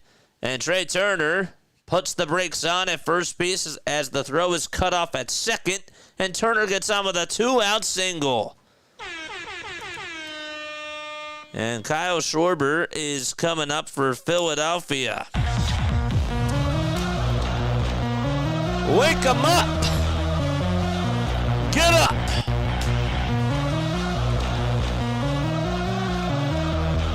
Schwarber has the most homers against left-handed pitchers with 12. Cal Raleigh has 11, and Aaron Judge has 10. Timeout on the mound.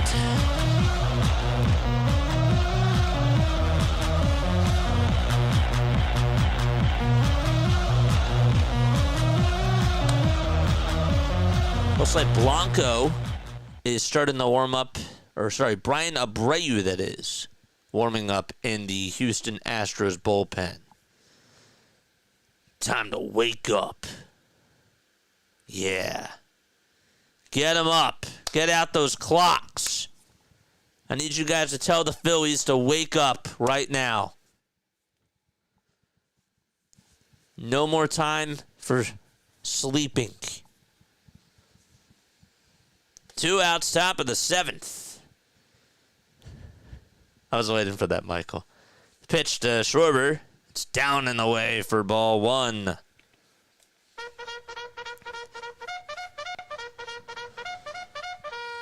George! Buddy Kennedy? He's been with the team for a little bit. The organization, I should say. 1-0 to Schwarber. Here it is. Fly ball hit out to right field. It's a foul ball. It was just early.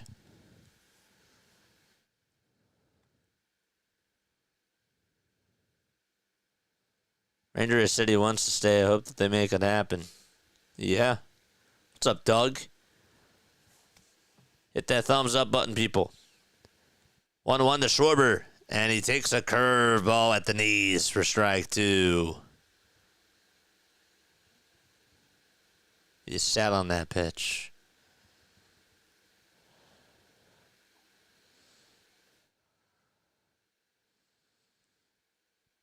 One ball, 2 strikes. Turner is at first.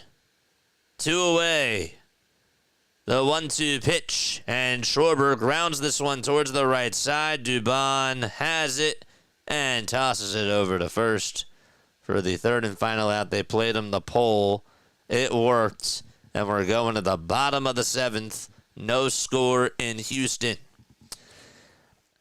Right now, I'm going to ask you a Phillies trivia question, and if you get it right, you will hear this.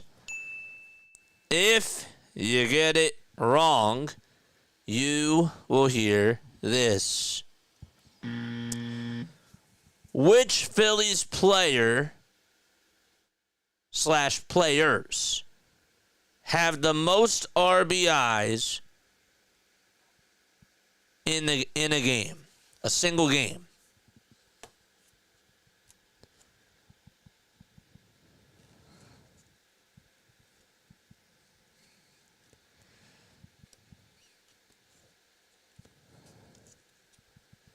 Which Phillies players / players has or have the most RBIs in a game? Schmidt.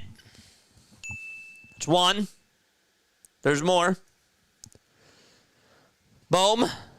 Nope. Valdez. Nope. Mike Schmidt is one.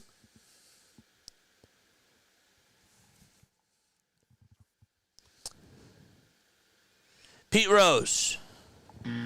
Bryce Harper. J-Roll. Nope.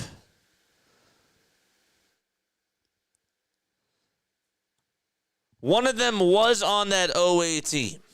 I'll give you a hint. Other one you got to think about all-time Phillies. Chase. No. Howard. Rangers going back out there for the seventh, and he'll face Altuve, and the first pitch is up high for a ball. I'll give you a couple more guesses. A couple more. Bagwell. Dykstra. One ball, no strikes. The pitch from Ranger. This one's chopped over to third. Bohm has it. Throws on the run over to first in time, and there's one away. Vittorino. Nope. Chuck Klein. Take two more guesses. I'll take two more. And if I miss one, I apologize. One out, bottom of the seventh. Suarez with 75 pitches. And who's up now? It'll be Jake Myers. As the pitch is taken for a called strike.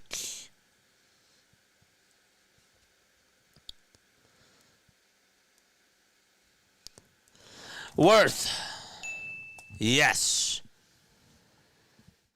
0-1 fouled away. Mike Schmidt, Jason Worth, and Willie Puttenhead Jones have the most RBI in a game for the Phillies with 8. 8. Willie Jones, says Houston, Texas. Dave, good job. Very, very good job. 0-2 pitch. It's up high for a ball. Myers tonight 0 for 2. 1 ball, 2 strikes. The pitch, it's popped up towards the first base side and foul ground. Buddy Kennedy's there, makes the grab, 2 away. Wickets Real Muto. That was funny. Poor JT.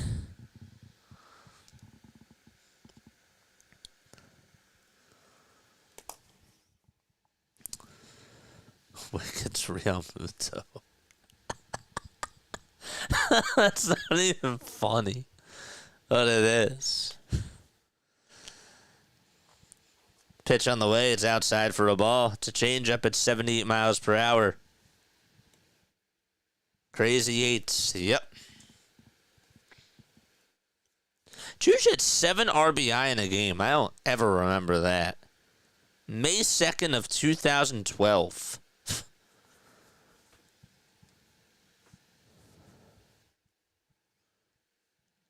One ball, one strike to Cam Smith.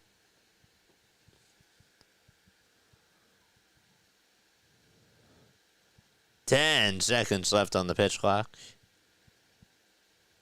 Ranger comes sit again, fires, and it's outside for ball 2.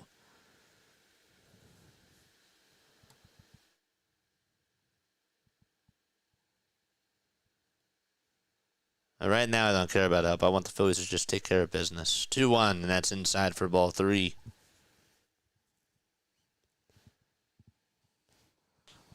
We don't need help right now. We have control of our own destiny. Let's keep it that way. 3-1 pitch on the way. Swing and a miss. That was a cutter at 87 miles per hour. 84 pitches for Suarez.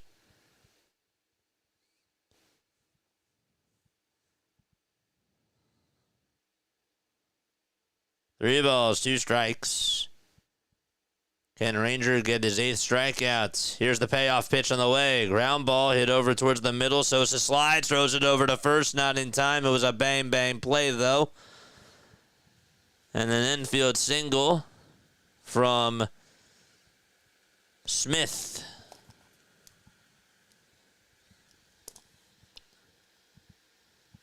That's Cam Smith. And Christian Walker's coming up to the plate.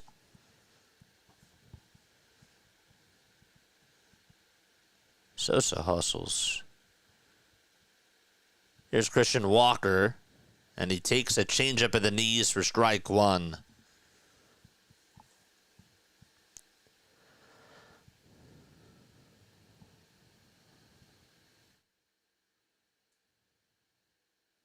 The ball's on strike. The pitch fouled off towards the left side. 0-2 is the count.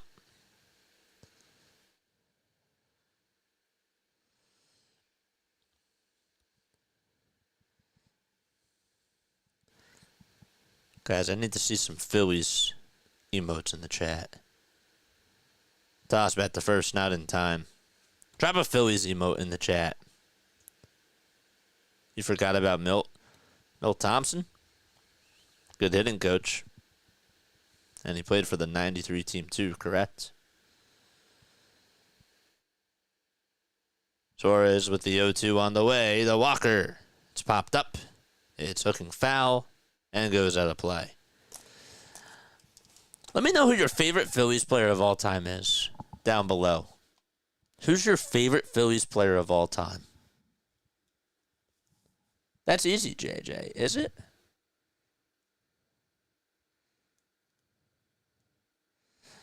Oh, 2.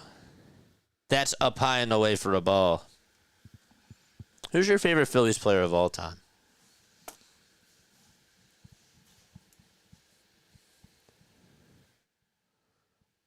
One ball, 2 strikes, 89 pitches.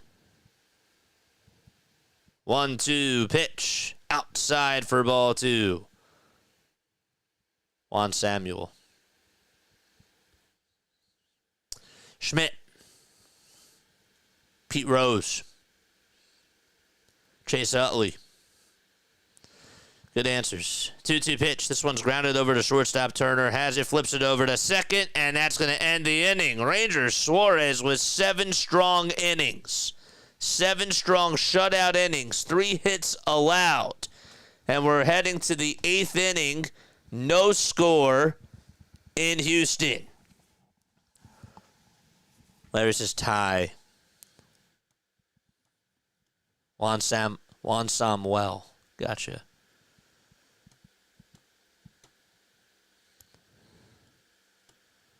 Tug McGraw and Larry Boa. Carlton. Utley.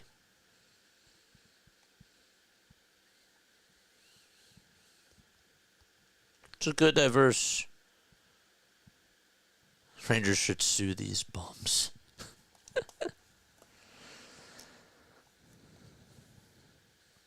We were Schwarber, and I'm old.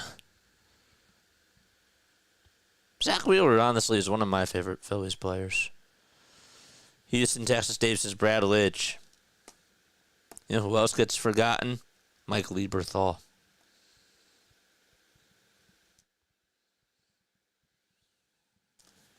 How about Hunter Pence? Jim Eisenreich. Give me more names. More. Kruk. Drop them all. Pat the Bat Burrell. Love Pat Burrell. His walk-up song was Dirty Laundry from Don Henley. I remember that. I always thought that his walk-up song was cool. And, of course, the best walk-up song. The best walk-up song, Kashmir, by Led Zeppelin. That was Chase Utley's walk-up song. Then you just hear Dan Baker call his name. Beautiful. Richie Allen.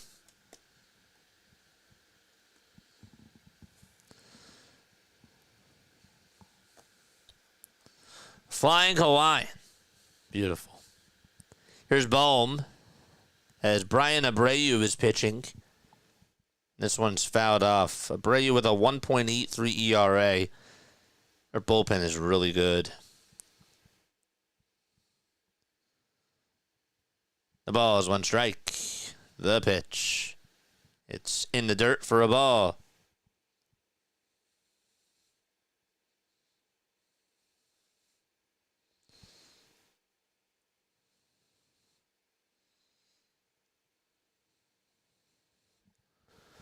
One pitch. It's down low and away for ball two.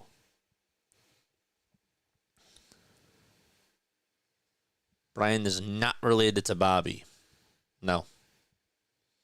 They are not directly related. 2-1 pitch. Down for ball three. The Alec Bohm. Tome. Bake McBride. 3-1. It's in there at the knees for strike two. Correct me if I'm wrong. Willie Montanez. Correct? 3-2 to Bohm. This one's popped up over towards shallow left center field. Who's going to get there? Myers will, and he'll make the catch. One out in the top of the eighth.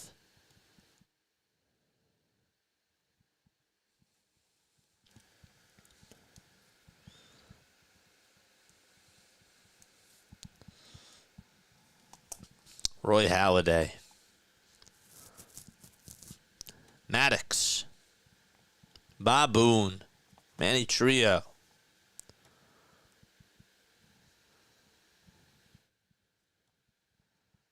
The pitch. That's taken for a strike to Nick Castellanos. Larry Anderson, L.A. Jimmy Fox. 0-1 pitch to Casty. Swing and a miss.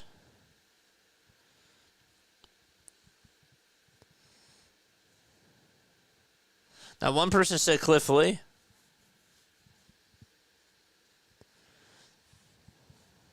No balls, two strikes. You know who else kind of gets lost in the sauce? Pedro Martinez. Marty Bystrom. Where's Dalton? 0-2 pitch. It's outside. Try to see if he went around. He did not go. Jim Bunning. It's a good one. 1-2 pitch. That's down for ball two. Kurt, we haven't said a Kurt's name.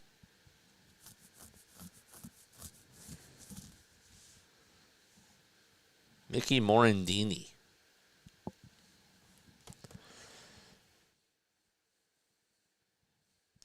2-2 to Castellanos, swing and a miss. There's out number 2.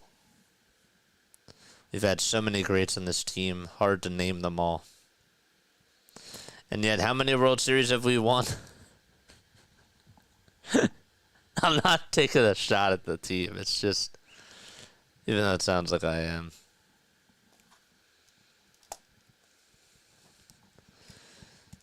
Two outs and JT's up.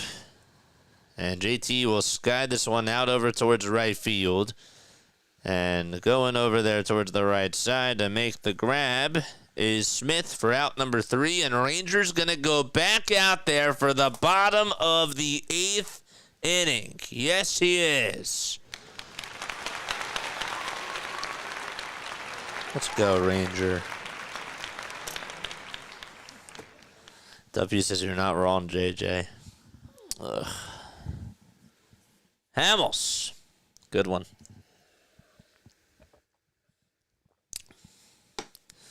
Tomorrow maybe we'll do a little competition.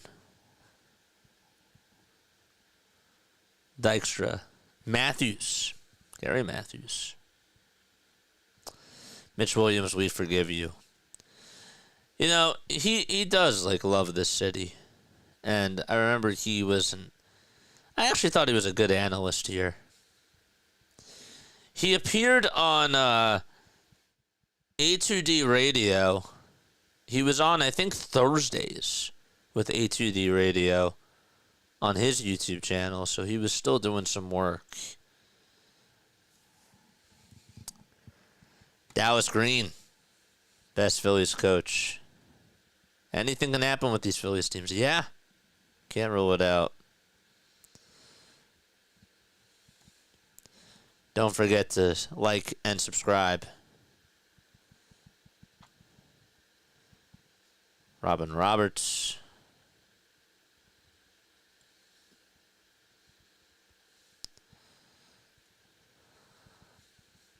Yeah.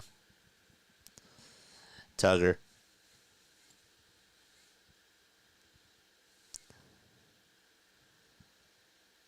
Greg Dobbs.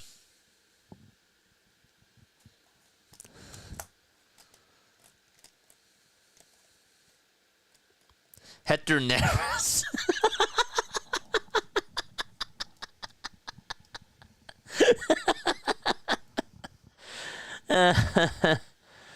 Just kidding.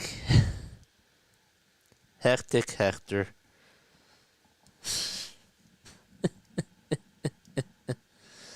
Out here, they have some similar things to say about the Vikings. So much historic talent, but not a single Super Bowl ring. Don't tell that to Larry. We start off the bottom of the 8th, and the first pitch is grounded over to third. Bohm has it, picks it up, throws it over to first. One away in the bottom of the 8th. Yeah, good job, Ranger. And so Diaz grounds out. And Cooper Hummel is due up.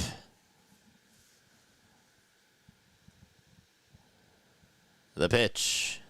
It's a called strike on the outside edge at 89. 92 pitches for Suarez. 3 hits allowed. 7 strikeouts, 2 walks. In 7 1/3 of an inning. The 0-1 pitch is a cutter on the upper third of the zone for strike 2. Orion Kirkering is warming up in the bullpen. He's at 94 now.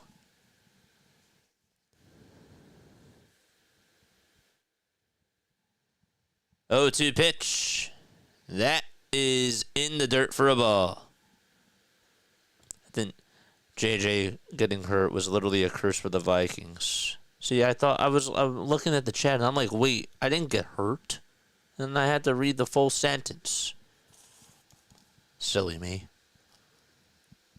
1-2 pitch. This one's bounced foul. Dubon is up next.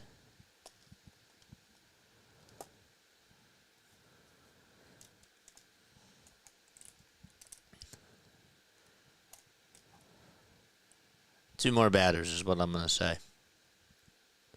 1-2 pitch. Inside for ball 2. Come on. 2 more. The windup, the pitch. That's going to bounce in the dirt for ball 3. 1 more sub till we get to 6150, folks. 333 people on here watching. Don't forget to like and don't forget to subscribe. Did we get to 200 yet? We're at 164. Let's go. Let's go, baby. Hit that thumbs up button. Come out of the shadows.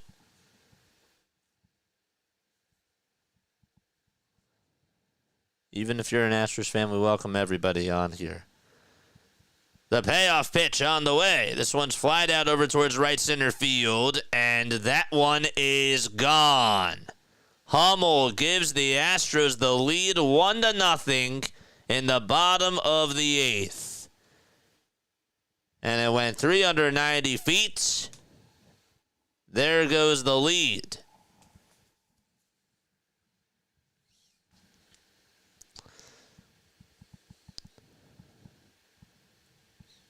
Honestly, I thought that was just going to be a double. I am surprised that the ball carried that far. And it just went over the fence. So 1 out, bottom of the 8th. That's the difference of the game. And the pitch is taken outside for a ball to Dubon.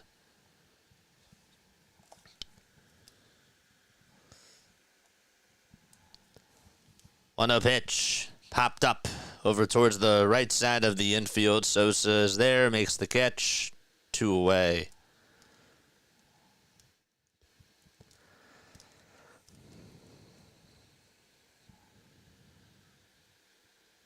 "101 pitches for Suarez.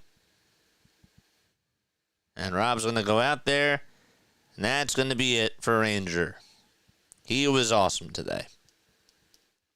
He was really good today. 2 outs. So he's not going to get the win, but he goes 7 2/3. Just the homer in the bottom of the 8th to Cooper Humland. Or Hummel, that is. And that's it.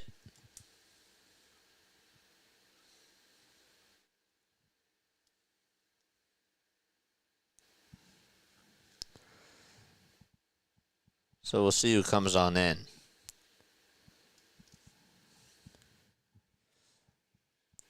The Phillies in the 9th will have Kemp, Sosa,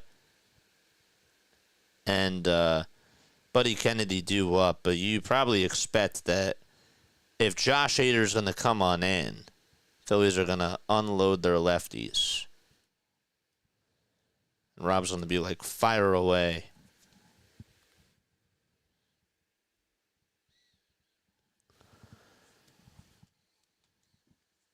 We shall see, though. We shall see. Other scores around the league. Cardinals lead 8-7 in the top of the 9th. The Brewers are up 9-3 in the top of the 9th against the Pirates. Dodgers are up 6-3 in the top of the 6th out in Colorado. Washington still on their West Coast road trip. They lead 2-0 out in San Diego. Still early. It's in the bottom of the 2nd. No score in the top of the 3rd over in Anaheim. The Orioles lost 6-5 at Camden Yards to the Texas Rangers. Blue Jays beat the Guardians 10-6. Tigers lead at 9-4 in the bottom of the 8th against the Athletics. 2 more outs to go in New York for the Mets. 7-3 Atlanta. The Yankees lead at 4-3 in the top of the 11th out in Cincinnati. Orion Kirkering is going to pitch for Philadelphia, and he'll have to go up against Jeremy Pena. And the pitch, it's taken inside for ball 1. Giants are down 1-0 to Miami. Diamondbacks beat the White Sox 4-1. 1-0 pitch on the way. This one is flied out over towards deep left field. That's going back, and it's going to hit off the top of the wall. And Jeremy Pena gets on with a double. He's over at second base. He was just sitting on a pitch and just got it right where he wanted it. Also, the Mariners won out at Target Field, 6-5.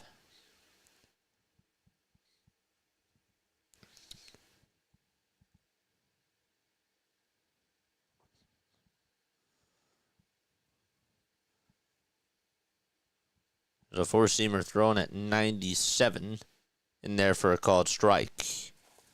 To Paredes. 0-1 is the count. Orion stares back on second, now back to the plate. And the 0-1 is popped up in foul territory, and it goes out of play towards the first base side. Hit that thumbs up button. After the game is done, we have a postgame show. 610-314-0844 is how you calling into the postgame show. Hope to see you guys all there. Paredes 0 for 2 with a walk in the fourth. 0-2 on the way and a called strike 3 on the outside corner at the knees. The damage is done, though, and the Astros go up 1-0 on a solo homer by Cooper Hummel. So, we're going to the ninth. See if the Phillies can try to get some magic against potentially Josh Hader. Okay.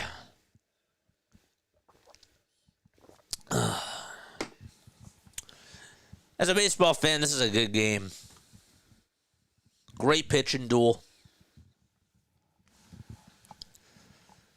Great pitching duel. I will give you all my thoughts, though, once the game is done. Obviously, the offense had so many chances early on, and it came back to bite them early on. But is it too late for them to right the ship here? No. It still was a one-run game. The Phillies have, overall, I mean, they have done damage against Josh Hader. Let's not forget about, I know back in Milwaukee, the back-to-back homers from Matt Vierling and Alec Bohm. Those things come to mind first. Even when he was on the Padres, blew a couple of saves against the Phillies. So all's not lost.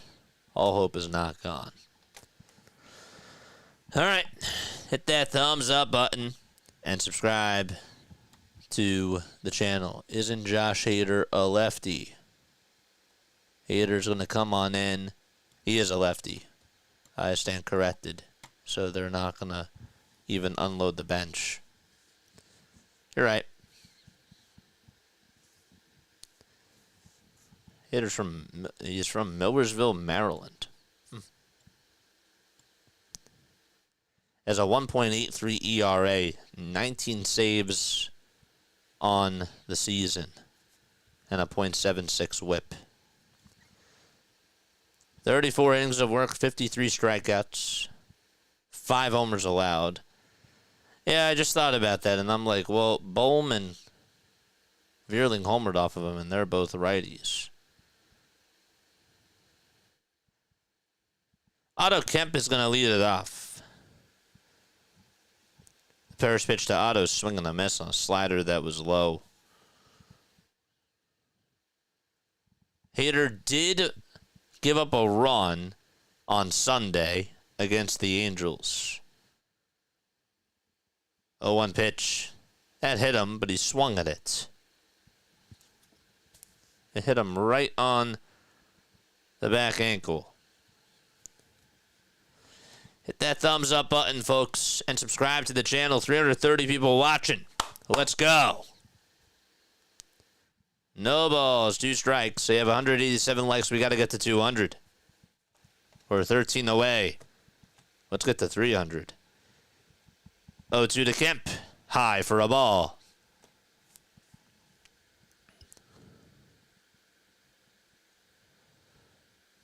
RB! Let's go. Drop a Phillies in the chat, folks. 1-2 from Josh Hader. Here it is. Swing and a miss. And there's out number 1.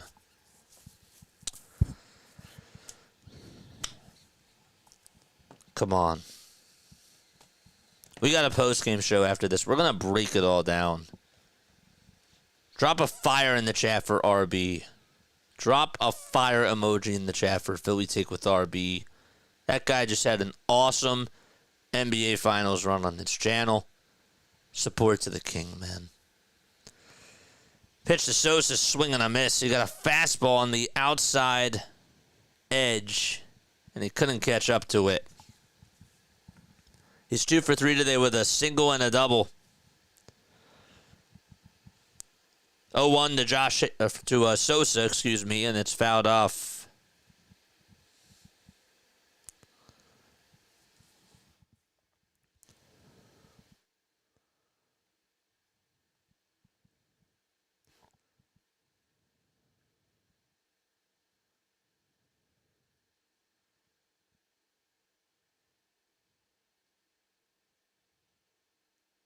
Last time Hader faced the Phillies, it was last year on August 26th.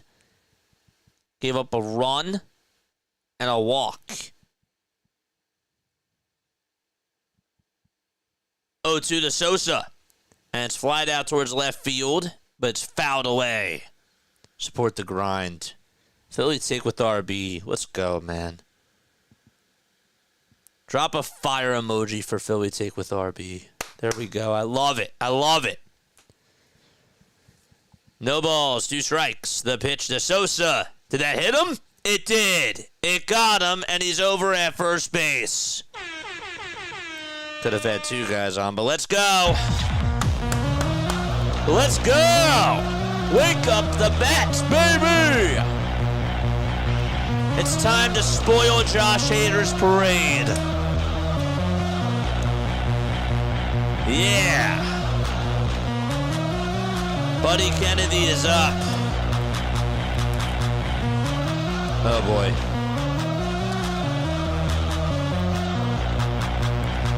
Let's go, buddy.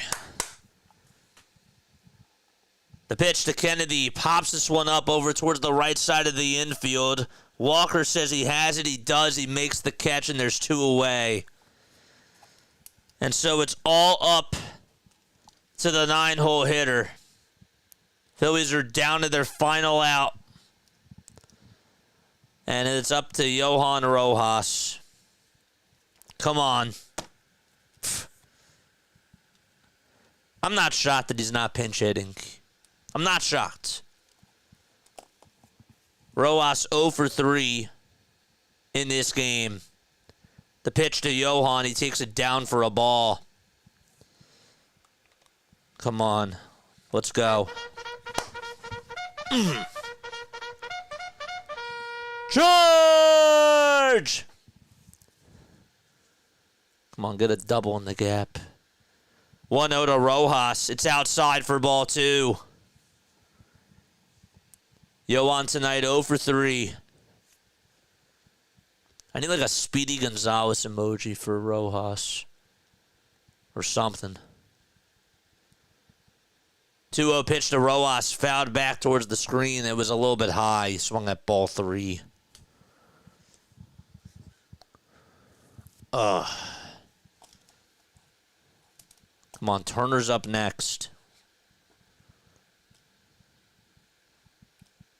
This team just does this to you. They get your heart racing. 2 balls, 1 strike. Hader gets set at the belt. The 2-1 pitch to Rojas. Fouled off, and the Phillies are down to their final strike. Ugh.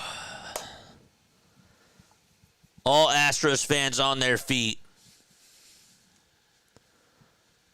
The difference was the solo homer allowed by Ranger in the bottom of the 8th to Cooper Hummel. 2 balls, 2 strikes to Rojas. The 2-2 pitch on the way. Here it is. Swing and a miss. He went around, and that's the ball game. And the Phillies get shut out in Houston by a final score of 1-0. And Josh Hader gets another save. Oh, gosh. Oh, there's a lot to break down. Oh, boy. So, Valdez gets the win. Ranger gets the loss. I want to make sure I get this correct. And Hader gets the save. Cooper Hummel is the player of the game, obviously, and he gets the home run. The only run of the game. This was brutal, man. This was a heartbreaker. It really was. And I will break it all down, I promise. But that home run, dude, I didn't even think it was gonna leave. I really did not. It's a shame that Ranger Suarez allowed the run. By the way, it was Abreu who got the win. Brian Abreu got the win. He's now 2-3. Ranger got his second loss of the season, and Hader got his 20th save. So I stand corrected. Valdez got a no decision. Okay. We will have a post-game show. I will break this all down. But if you are leaving, hit the thumbs up button. Hit the subscribe button as well. And turn on the notification bell icons. This was a brutal loss. This one stings. I'm not angry, and maybe that sounds flawed, but you did have opportunities. This was just like an annoying game because you figured that Valdez was gonna. You couldn't finesse around him, right? Like Valdez is the type of pitcher where if you play with fire, you're never gonna succeed. Because he's still a very good pitcher in the league. And the Phillies, who've been really streaky at the plate with runners in scoring position, they just couldn't do anything today. And it's disappointing. It is disappointing. So now you have to bounce back tomorrow. And it's not a good start to the series at all. Not the way that you wanted to start. But now the question is, how do they bounce back tomorrow? And that's what I'm sort of looking forward to seeing. And they're going to have to put up runs. They really are. But my biggest takeaway, I'm just disappointed. I'm just disappointed in this team after playing a very great series against the Mets at home. For you to come out here on the road against a team that you lost to in the 2022 World Series in this same building, you would expect them to come out with more fire. That didn't happen. Okay? More on that, though. Give me about 2 minutes, and then we will go on for a post-game show, all right? 2 more minutes. That's it. That's all that I ask. And then we'll take phone calls. We'll give you the whole monologue, the whole spiel. And, yeah, I'll see you all very, very soon.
Graduated from Rowan University in the spring of 2022 with a sports communication and media degree.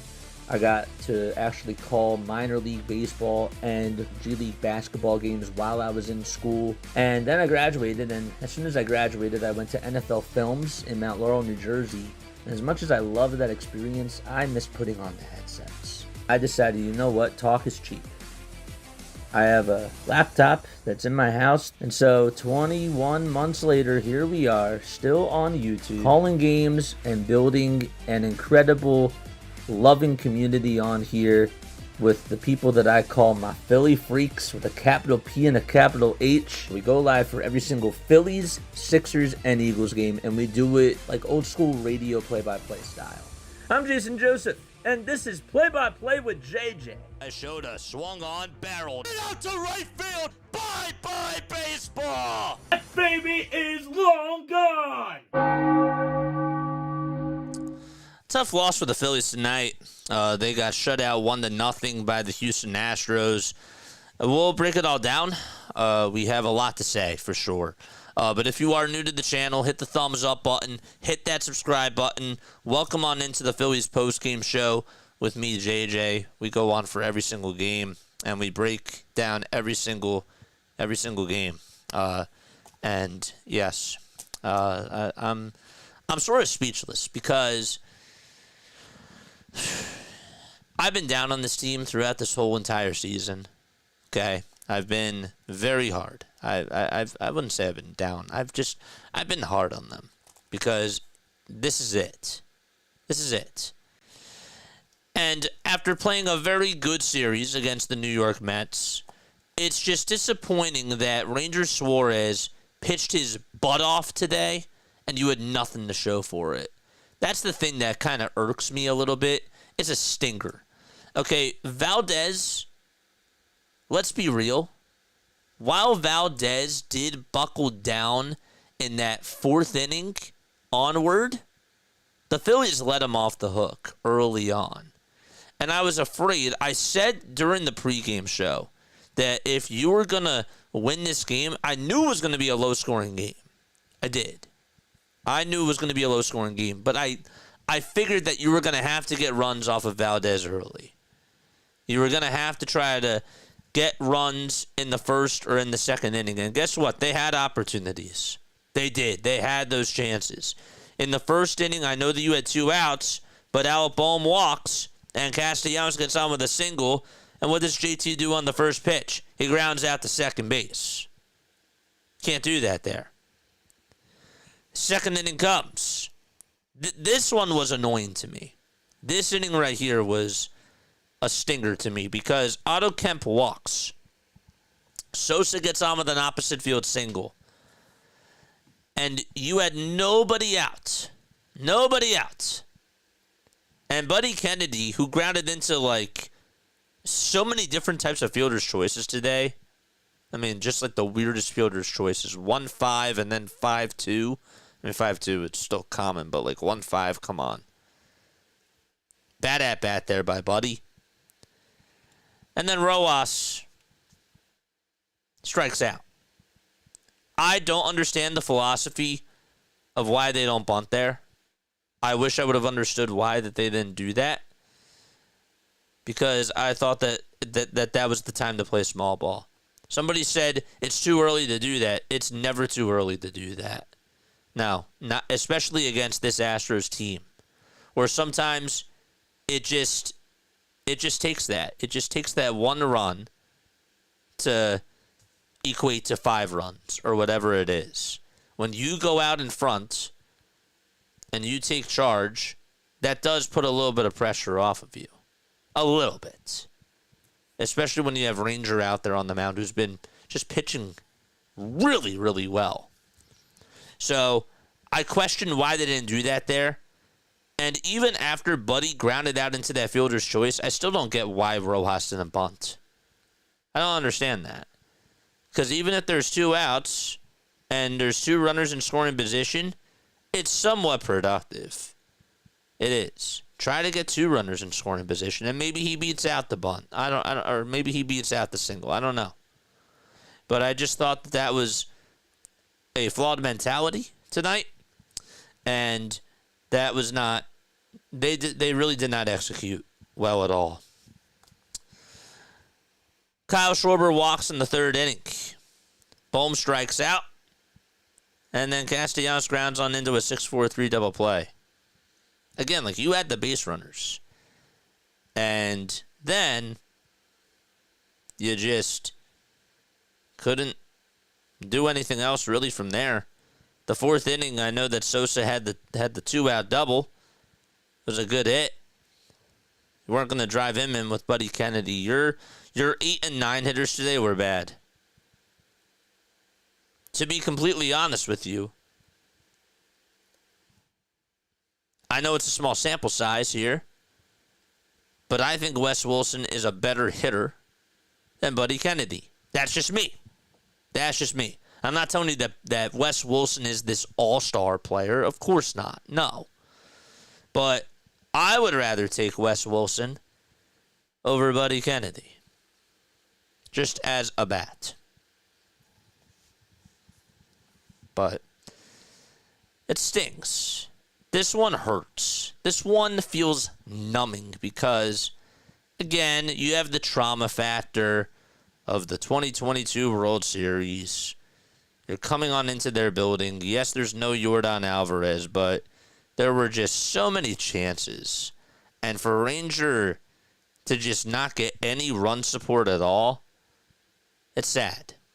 It's so sad because he was doing so well out there. Let me tell you this. The home run that he gave up wasn't really a bad pitch. I'll have to look at the replay again, but I thought in the moment it wasn't such a bad pitch. I didn't even think it was going to go out. I did not even think it was going to go out. But it did. And that's how things ended.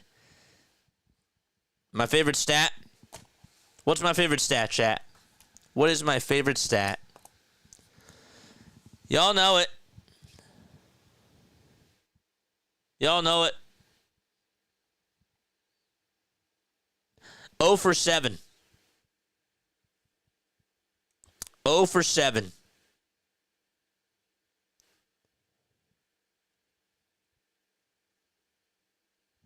Oh for 7 with runners in scoring position.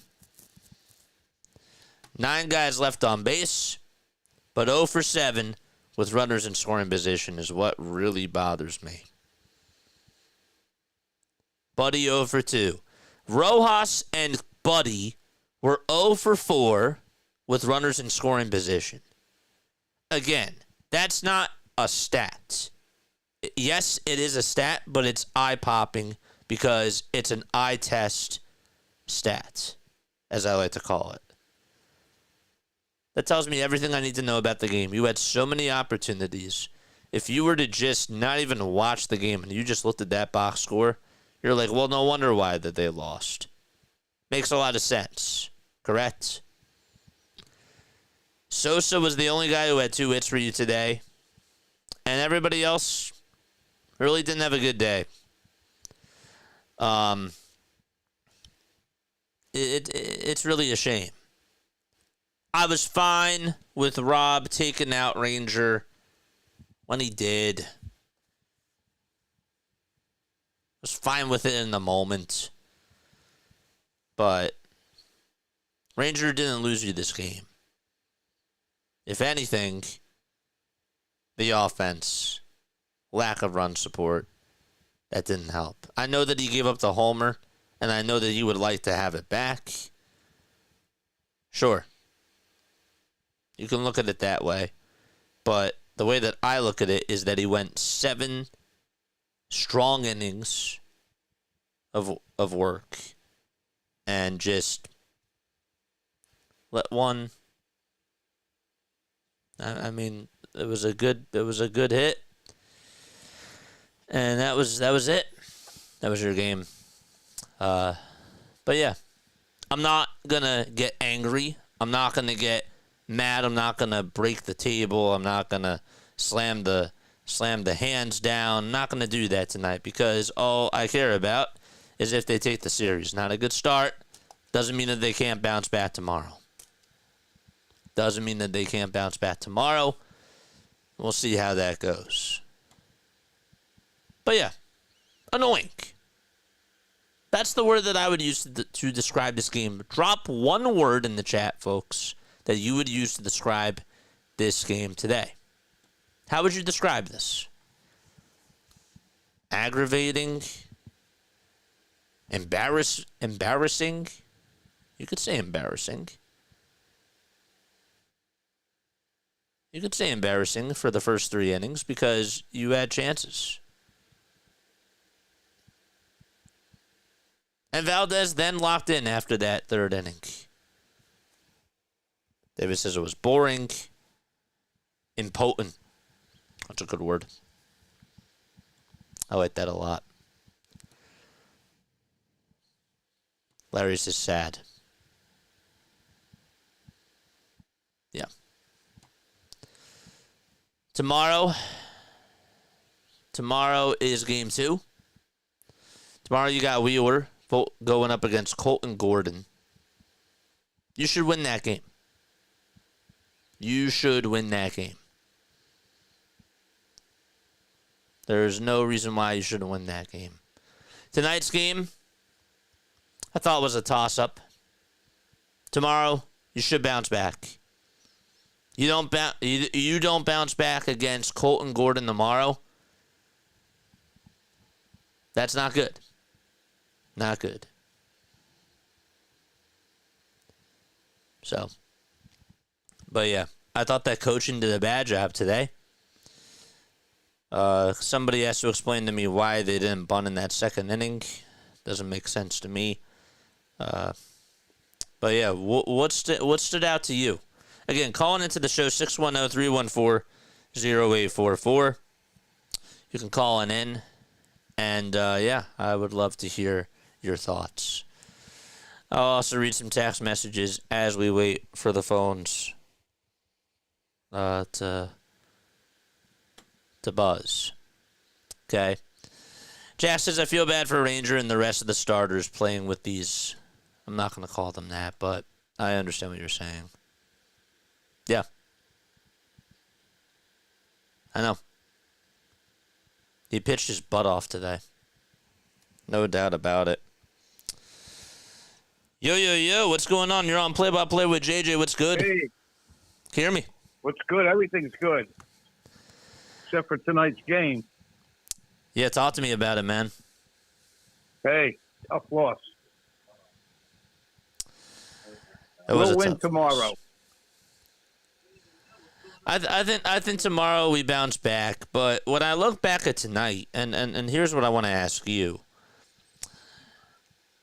Do you hang your head down low? No, I don't. How do you look at this? Because I look at it. Look, we lost. It's a tough loss, but we will bounce back tomorrow and win. I agree with that. I do.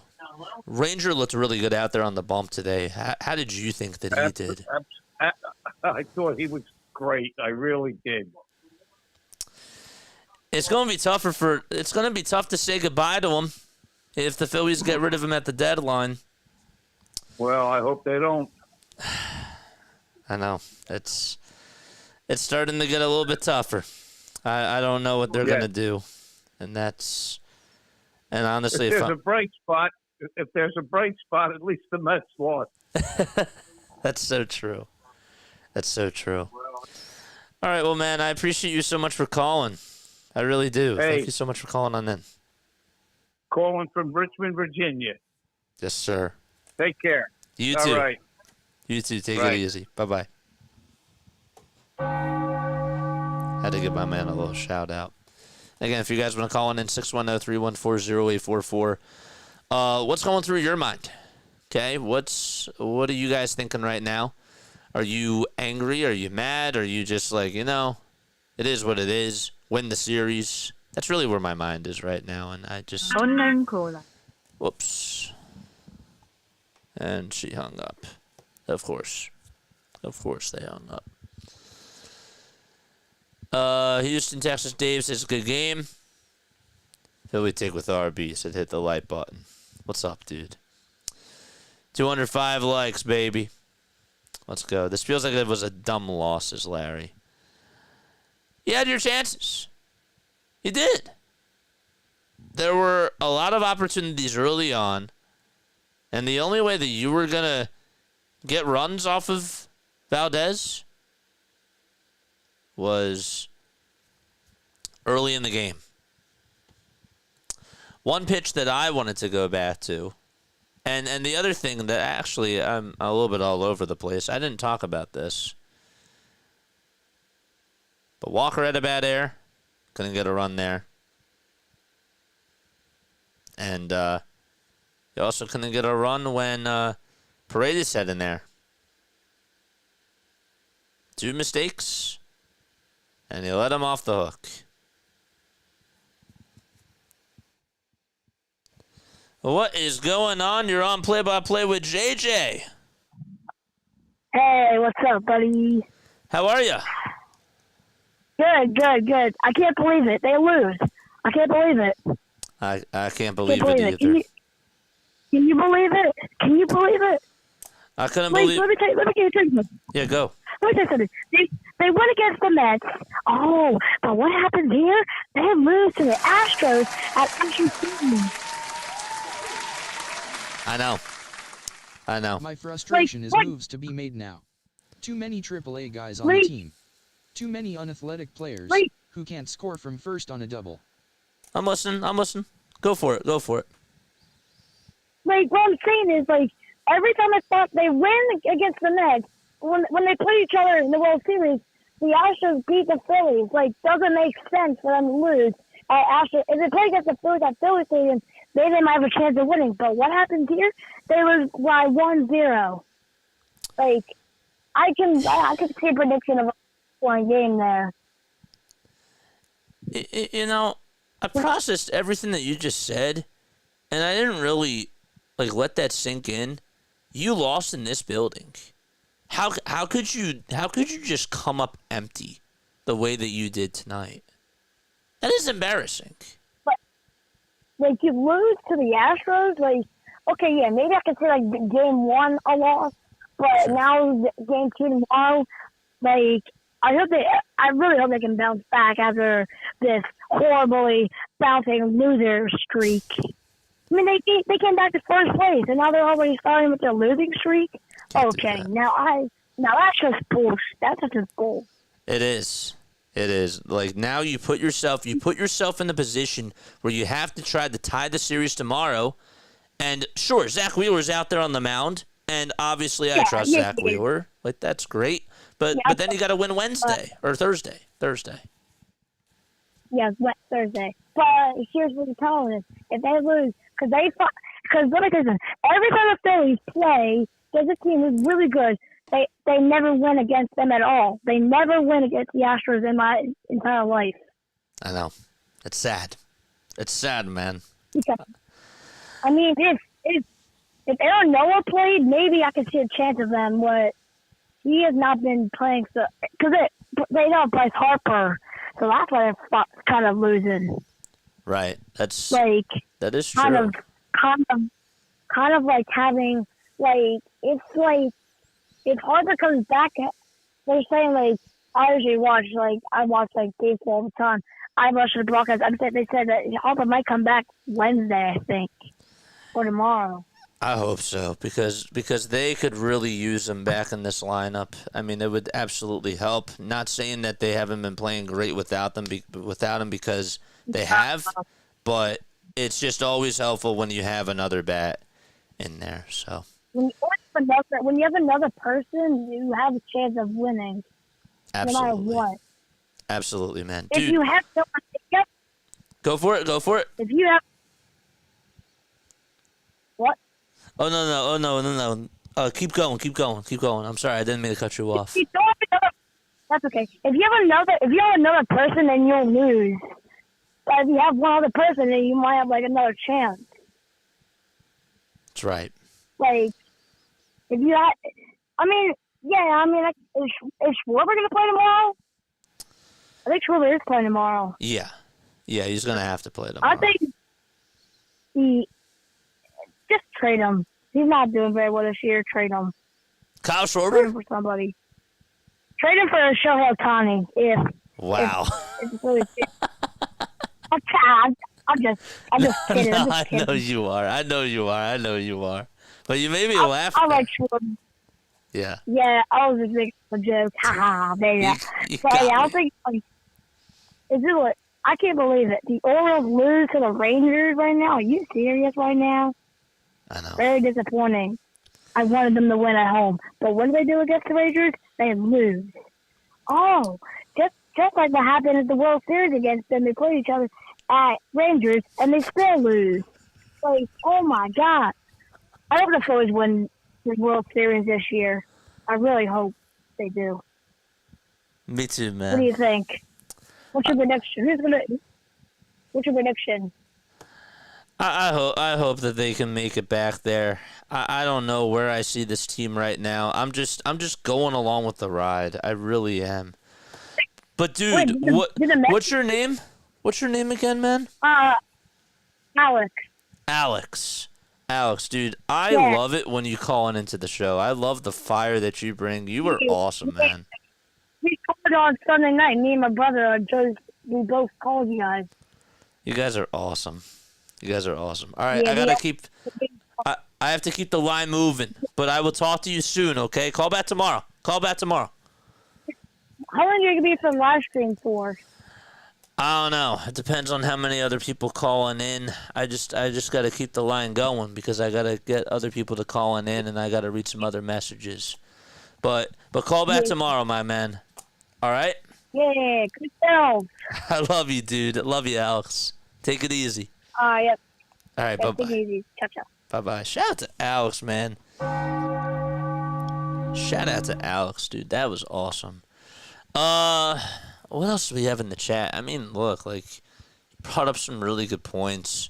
He said trade Kyle Schwarber. He got me there. That was funny. You got to win tomorrow. There's no way to sugarcoat that. You got to win tomorrow. I'm not really surprised that things turned out this way. It was not ideal.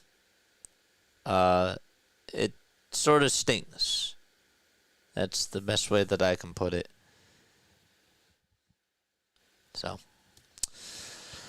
Crawford may be the same as Rojas, swings from the end of the bat like a power hitter, but it has one tater. This is Jack. What else do we have in the chat? We never play the AL well. It's just what Alex said. We never play the Astros well. And look, give the kids something positive. You know what I'm saying? Try to... Like, they really haven't beaten the Astros. I mean, in 2022 to end the season, they clinched the first game, and then they lost the next two. You know, they clinched during the first game, and then they lost the next two, and then they lost in the World Series to them, and they just have not played good baseball against the Astros. They have not done that. Wilson is better than Kennedy. He is. I'll take him any day. We have a lot of criticism from the chat. Phillies are a poorly run franchise. How come Rob did not pull Rojas or Kennedy? I hear you. I hear you. He fell asleep at the wheel. He did not press the right buttons today, and the players did not execute. They were sleepwalking today in the first 3 innings. And then Framber Valdez turned it on. He did. He turned it on after that 3rd inning. Sad. Isn't there someone in the entire farm system that they could just call up? Larry, you bring up a good point.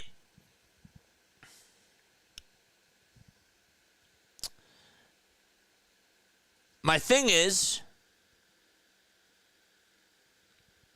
I just started to think about this now. I'm trying to think of like a way to be devil's advocate with this, and it's really hard.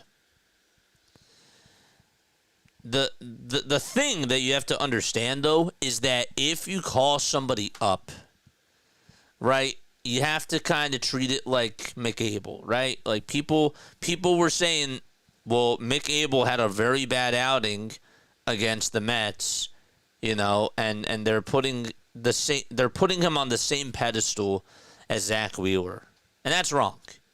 That's wrong, because he's gonna make mistakes. Now, obviously, when he pitches the next time, he has to do better. He has to bounce back. But we'll see what he's made of. But you have to sort of...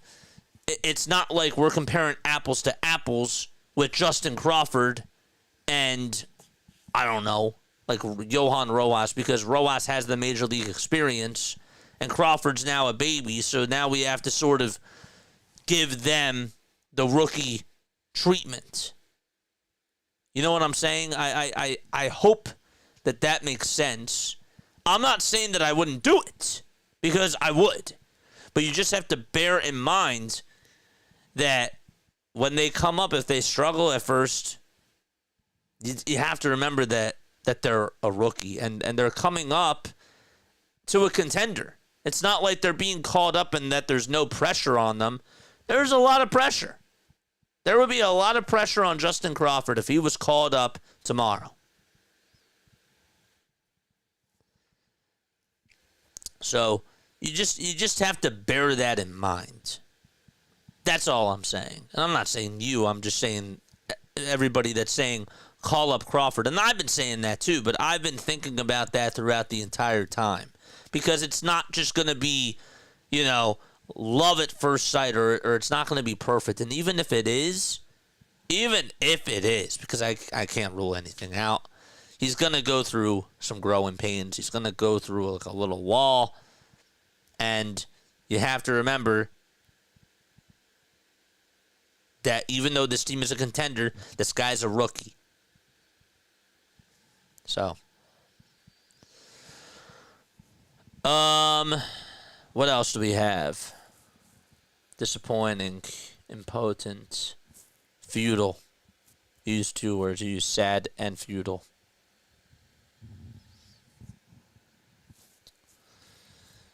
Wheels up. Got to pinch hit for some of the bottom of the order guys late. Even if it's a lefty, I'm still putting in Brandon. I'm still putting in Brandon Marsh or Bryson Stott for Johan Rojas. I just am.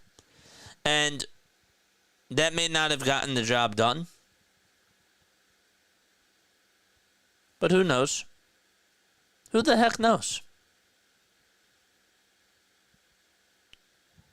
Got to push a button there.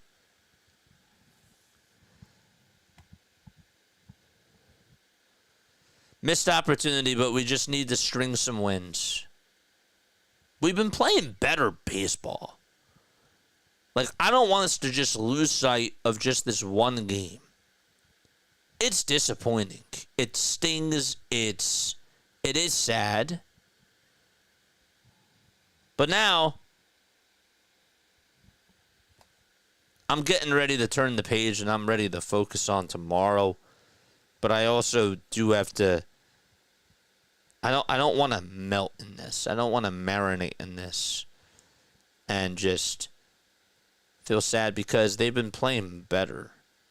Whether that sounds right or wrong. And Ranger, again, pitched his butt off. I know that you lost and we're not taking moral victories.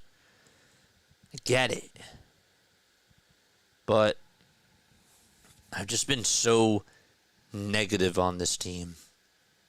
And now I'm ready to see how they do tomorrow. This is like how I'm treating this game like how I treated us against the Mets on Saturday. I said, okay, Saturday was one that you just toss on into the trash. take the damn series on Sunday. They did. First, we got to tie the series tomorrow. And then we got to go for the kill on Thursday. Tomorrow's going to be telling. It's not a good start, but there's still 18 more innings to be played. There is. Magic Conch, can we have a run in this series? Maybe someday. We got 200 likes. Jack, I wanted to read your super chat. Sorry about that. I just got caught up with a phone call. My frustration is moves need to be made now. Too many AAA guys on the team. Too many unathletic players who can't score from first on a double.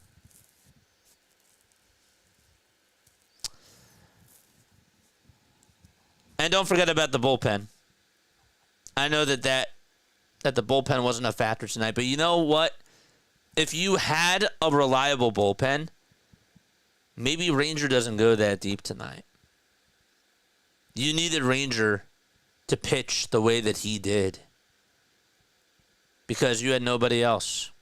Orion Kirkering actually, I thought, got a little bit lucky that the pitch that he gave up to Jeremy Pena was not a home run.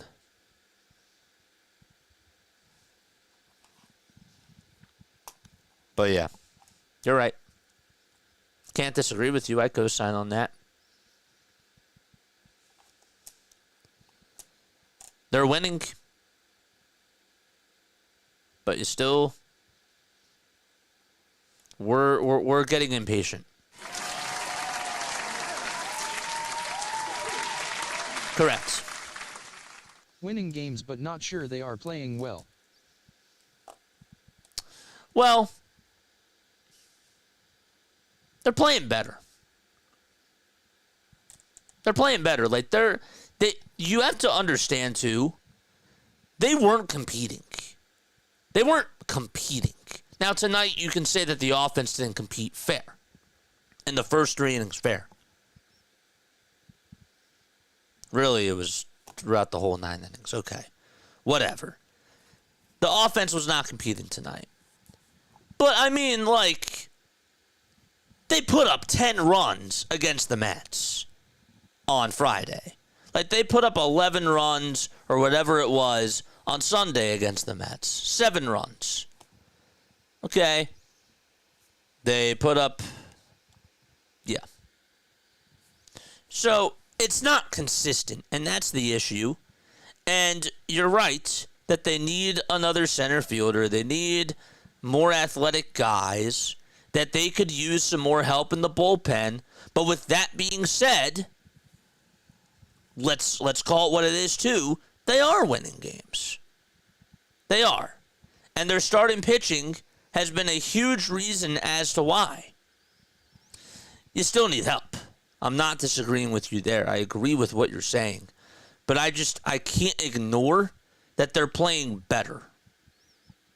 They are. But we're trying to win a World Series. You and I, we're trying to win a World Series. And ultimately, at the end of the day, they do. They do need more pieces. I'm with you. But and it is frustrating. It's so annoying. I can't even imagine, even from like your perspective, who's been watching the game for so long. You're like, this is such an easy fix because all they got to do is just play better small ball. Choke up on the bat a little bit more. You can literally look at fundamentals for each guy and you can just say, all right, this guy needs to choke up a little bit more. This guy needs to bring his hands a little bit more down. This guy needs to have a shorter swing. Bryson Stott has to stop uppercutting at pitches. Like, all that type of stuff. That is infuriating. I get it. I understand. I do. I do understand that.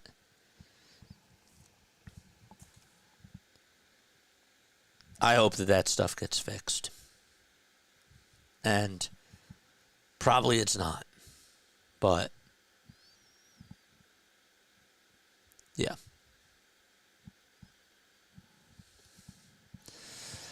I just talked. That was a little bit of a roller coaster of emotions right there. I'm processing this.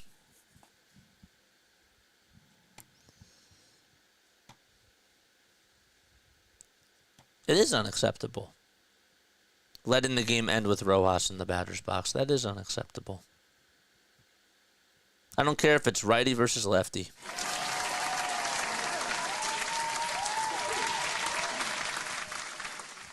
You were my ears and eyes tonight 'cause of blackout. Oh, I appreciate you for coming on here. I know that you always say ride or die. Thank you so much, my friend. And thanks again for the $2 super chat. That's for all of the super chats. No effort from Topper.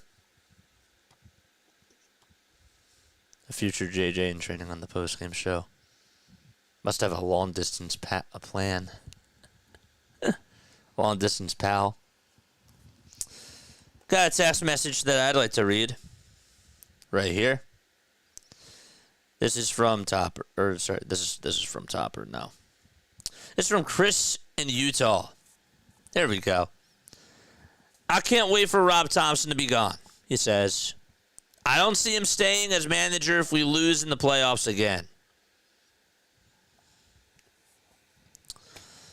I appreciate the text message.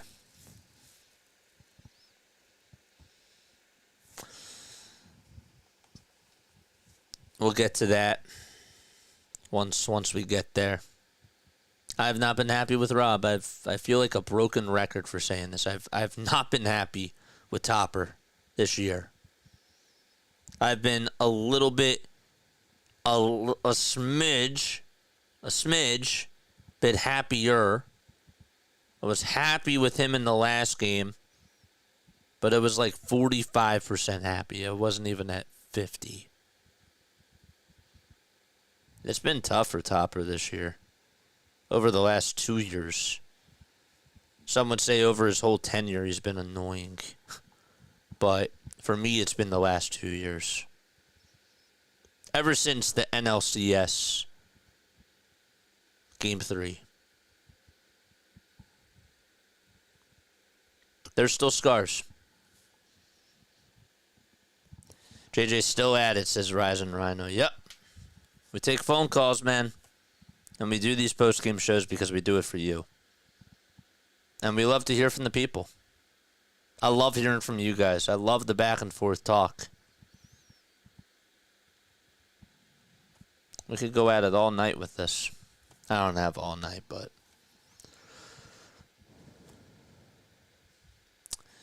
They knew they have Abel and Painter ready to go for next year. Wheeler and Sanchez already signed. Ranger needs to be signed, says Rodney. And they give a huge contract to Nola.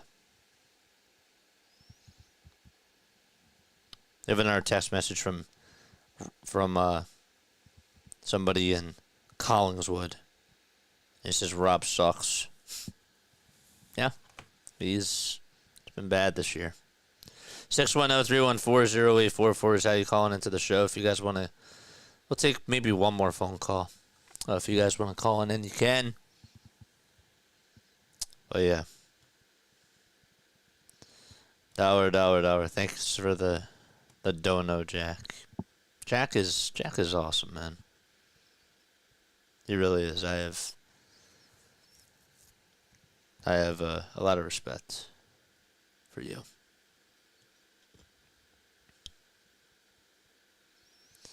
Dombrowski is given Topper junk to play with. That's true, too. Two things can be true. Two things can be true. Three things can be true. Right? Players got to execute better. That's one thing.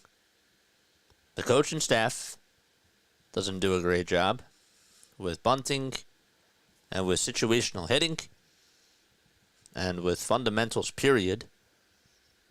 And then Dave Dombrowski, you look at him and you say to yourself, how can you go to bed at night and say that Matt Strom is your 9th inning guy and that Orion Kirkring is your 8th inning guy, and you're fine with this bullpen.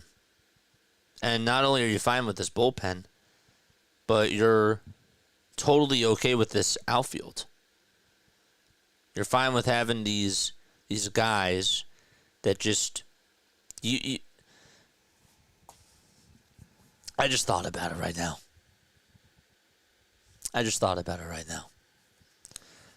Okay. Basketball comparison here. My man DJ Eastwood. You know what DJ always said that the Sixers need? Sixers need basketball players. What does he mean by that?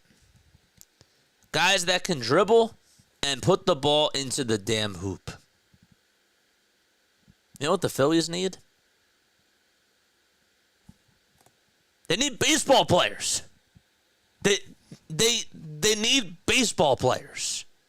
It sounds simple. But they need guys that can just put the ball in play, like a Ben Revere, or just, I don't know, guys that are just smart and have a good IQ and that understand situational hitting. That's like, that's who they need. Gene Segura was good at that in 2022. I mean, Gene didn't always hustle and he wasn't the best defensive player, but you need baseball players. You need ballers. You need guys that are smart on the bases, guys that bring swag, but that are also not bad, like that are, I don't know, that hit for contact. And that just put pressure on opponents. That's what you need. DJ said it for the basketball team, said it a couple of years ago, and that's such a great analogy for this team. They need legit baseball players. I know Marsh was hitting the ball better, but is Brandon Marsh a baseball player? Is he a guy that you can really trust out in center field on an everyday basis? Heck no. Wes Wilson. Same thing.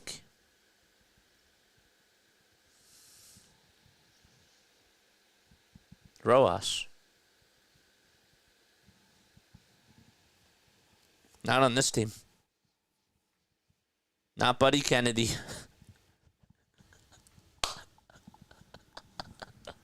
Buddy Kennedy. Ay. Yeah. That's all I got. Imagine Buddy Kennedy on the Dodgers. Buddy Kennedy, I don't even think would play on the Dodgers, if that's what you're saying. But yeah. It sounds so stupid. It sounds cliche, but that's what the Phillies need. They just need guys. Okay, that's gonna wrap it up for me.